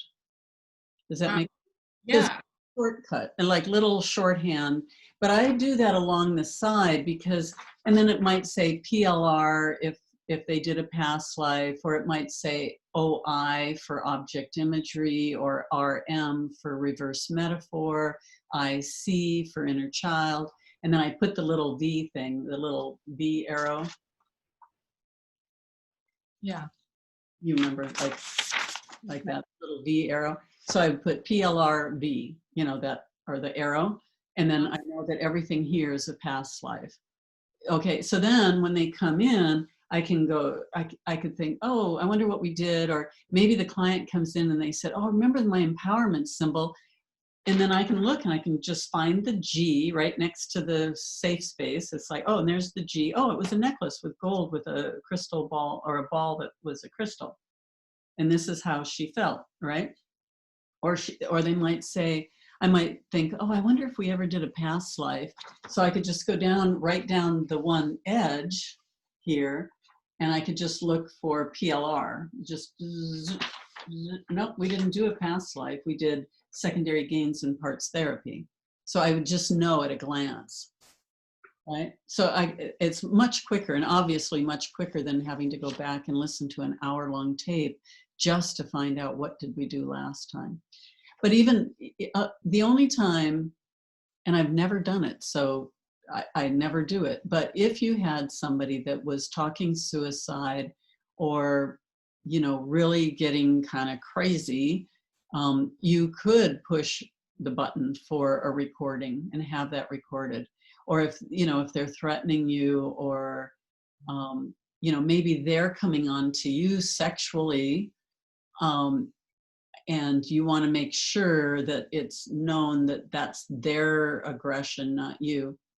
Really, this hasn't happened, but it could, you know, and sometimes people, I mean, it has been known that people will claim that you came onto them sexually because you rejected them, or just, you know, I always have these nightmares that, you know, maybe a competition, you know, somebody who doesn't like me or something sends somebody in, and then make these false accusations just to, you know, tie me up in court or something. It still hasn't happened. I've had 2 complaints. I think I told you about that before. I had 2 complaints, but, you know, it was just crazy women who, you know, had, you know, one of them in the intake forms, the wish list, she wrote in there, can you, you know, I need help from turning my anger into becoming a she-devil, right? And that was in her handwriting on her wish list. And 4 sessions into it, or no, it was after we did all of the sessions. I can't remember. Anyway, with her, I can't remember what she got angry. I don't even remember what she got angry about. But to become a she-devil. Oh my God. She, I know she didn't finish her sessions and she wanted her money back, but there was no refund available, and it wouldn't have amounted to anything anyway, because the discount for buying a group of sessions, you know, the last couple sessions are, you know, basically free anyway. But she was claiming she wanted half the money because of whatever. Anyway, she went on and on. So she went to the credit card company, and then she went to the attorney general, or the state attorney general, to like take away my business license or something. And then she went to the Department of Health to make a complaint. I mean, she was like she-devil. She just like went all out, and every single one of them just said, you didn't do anything wrong. You know, I said, here's the contract, here's what she signed, here's what we did. And every one of them turned it down. I have no idea how she imploded all by herself, because she really wanted something to happen to me. And I did really good work with her. So, you know, but sometimes people freak out when they get too close to what is really the core issue. And then in order for it not to be them or not have to deal with it, then they lash out and it's your fault and you can't help me. And, you know, so that's the only thing you really need to be protected about, but, or it's a huge one to be protected on. Anyway, we got off on that. So we dealt with that. Let's talk about voice tone and management real quick. And then I do have a client actually in 30 minutes. So we'll just wrap this up really quickly. But voice tone and management. So when you're listening to me working, you notice that, you know, normally I'm talking pretty fast. It's kind of on a bright street level, conversational level, right? So as soon as we go into trance, I'm slowing down. My voice softens. It probably, I don't know, maybe it goes a little deeper as I just, you know, breathe a little more and I slow it down. I elongate my words more when we're in trance, right? So it's more of that trance voice. And then as I'm bringing my client out and I'm counting, I'm going to be raising my voice, talking, and then bringing it back more to the street, you know, where it's a little crisper and quicker and louder and all of that. So there is a difference in that. And I also watch, you know, also the speed of conversation that my client has. So if they're talking slower, I'll talk slower. If they're real slow, then I will really slow down. If they're fast, I want to kind of keep up with them as well. And if they're talking really softly in the intake, when they go in trance, they're going to be really soft, but I'm going to lower my voice to match theirs. Okay. Even in the intake, I'll go a little slower, a little softer than maybe my normal street voice. So you want to kind of match them so that they're comfortable. But then as you're going into trance, you're going to go even softer, elongate things, kind of go into that trance, like you would if you're, you know, if you're really sleepy and somebody's trying to talk to you and you're more talking like that because you just don't want to have that, you know, burst of energy that it takes to talk faster. It's sort of what that trance tone is like, right? You're just talking in this gentle, flowing way. Does that help? I don't know. I can't remember who asked that question. I don't know if they're on this. Okay, well, we'll mark that one off. Okay, let's talk about the rest of them next time because I need to go and you guys probably need to also. So, all right, and keep putting more questions there. We'll deal with them a little quicker next time, but we will get to all of them. Any other questions about anything before we close? No. Good. We're good. Okay. All right. Well, have a great week. Practice with your partners. You know, just be proactive. Reach out and make that happen. And put more questions on here if you have questions. Turn in your practice records. Let me know if you're having any problems or need to have a quick answer, and have a great week. And thank you. Next Tuesday, we're having the free call from 9 to 10, just an hour long. You know, you're welcome to join in with that. It happens, or the link is on the Soulful Hypnotherapy Community Facebook page. You can click on that and join us on Tuesday morning, and then Wednesday morning, 8:30 here. Okay. Okay. All right. Thanks, Bye, Katie. everybody. Bye. Hey. Thanks for showing up. Bye.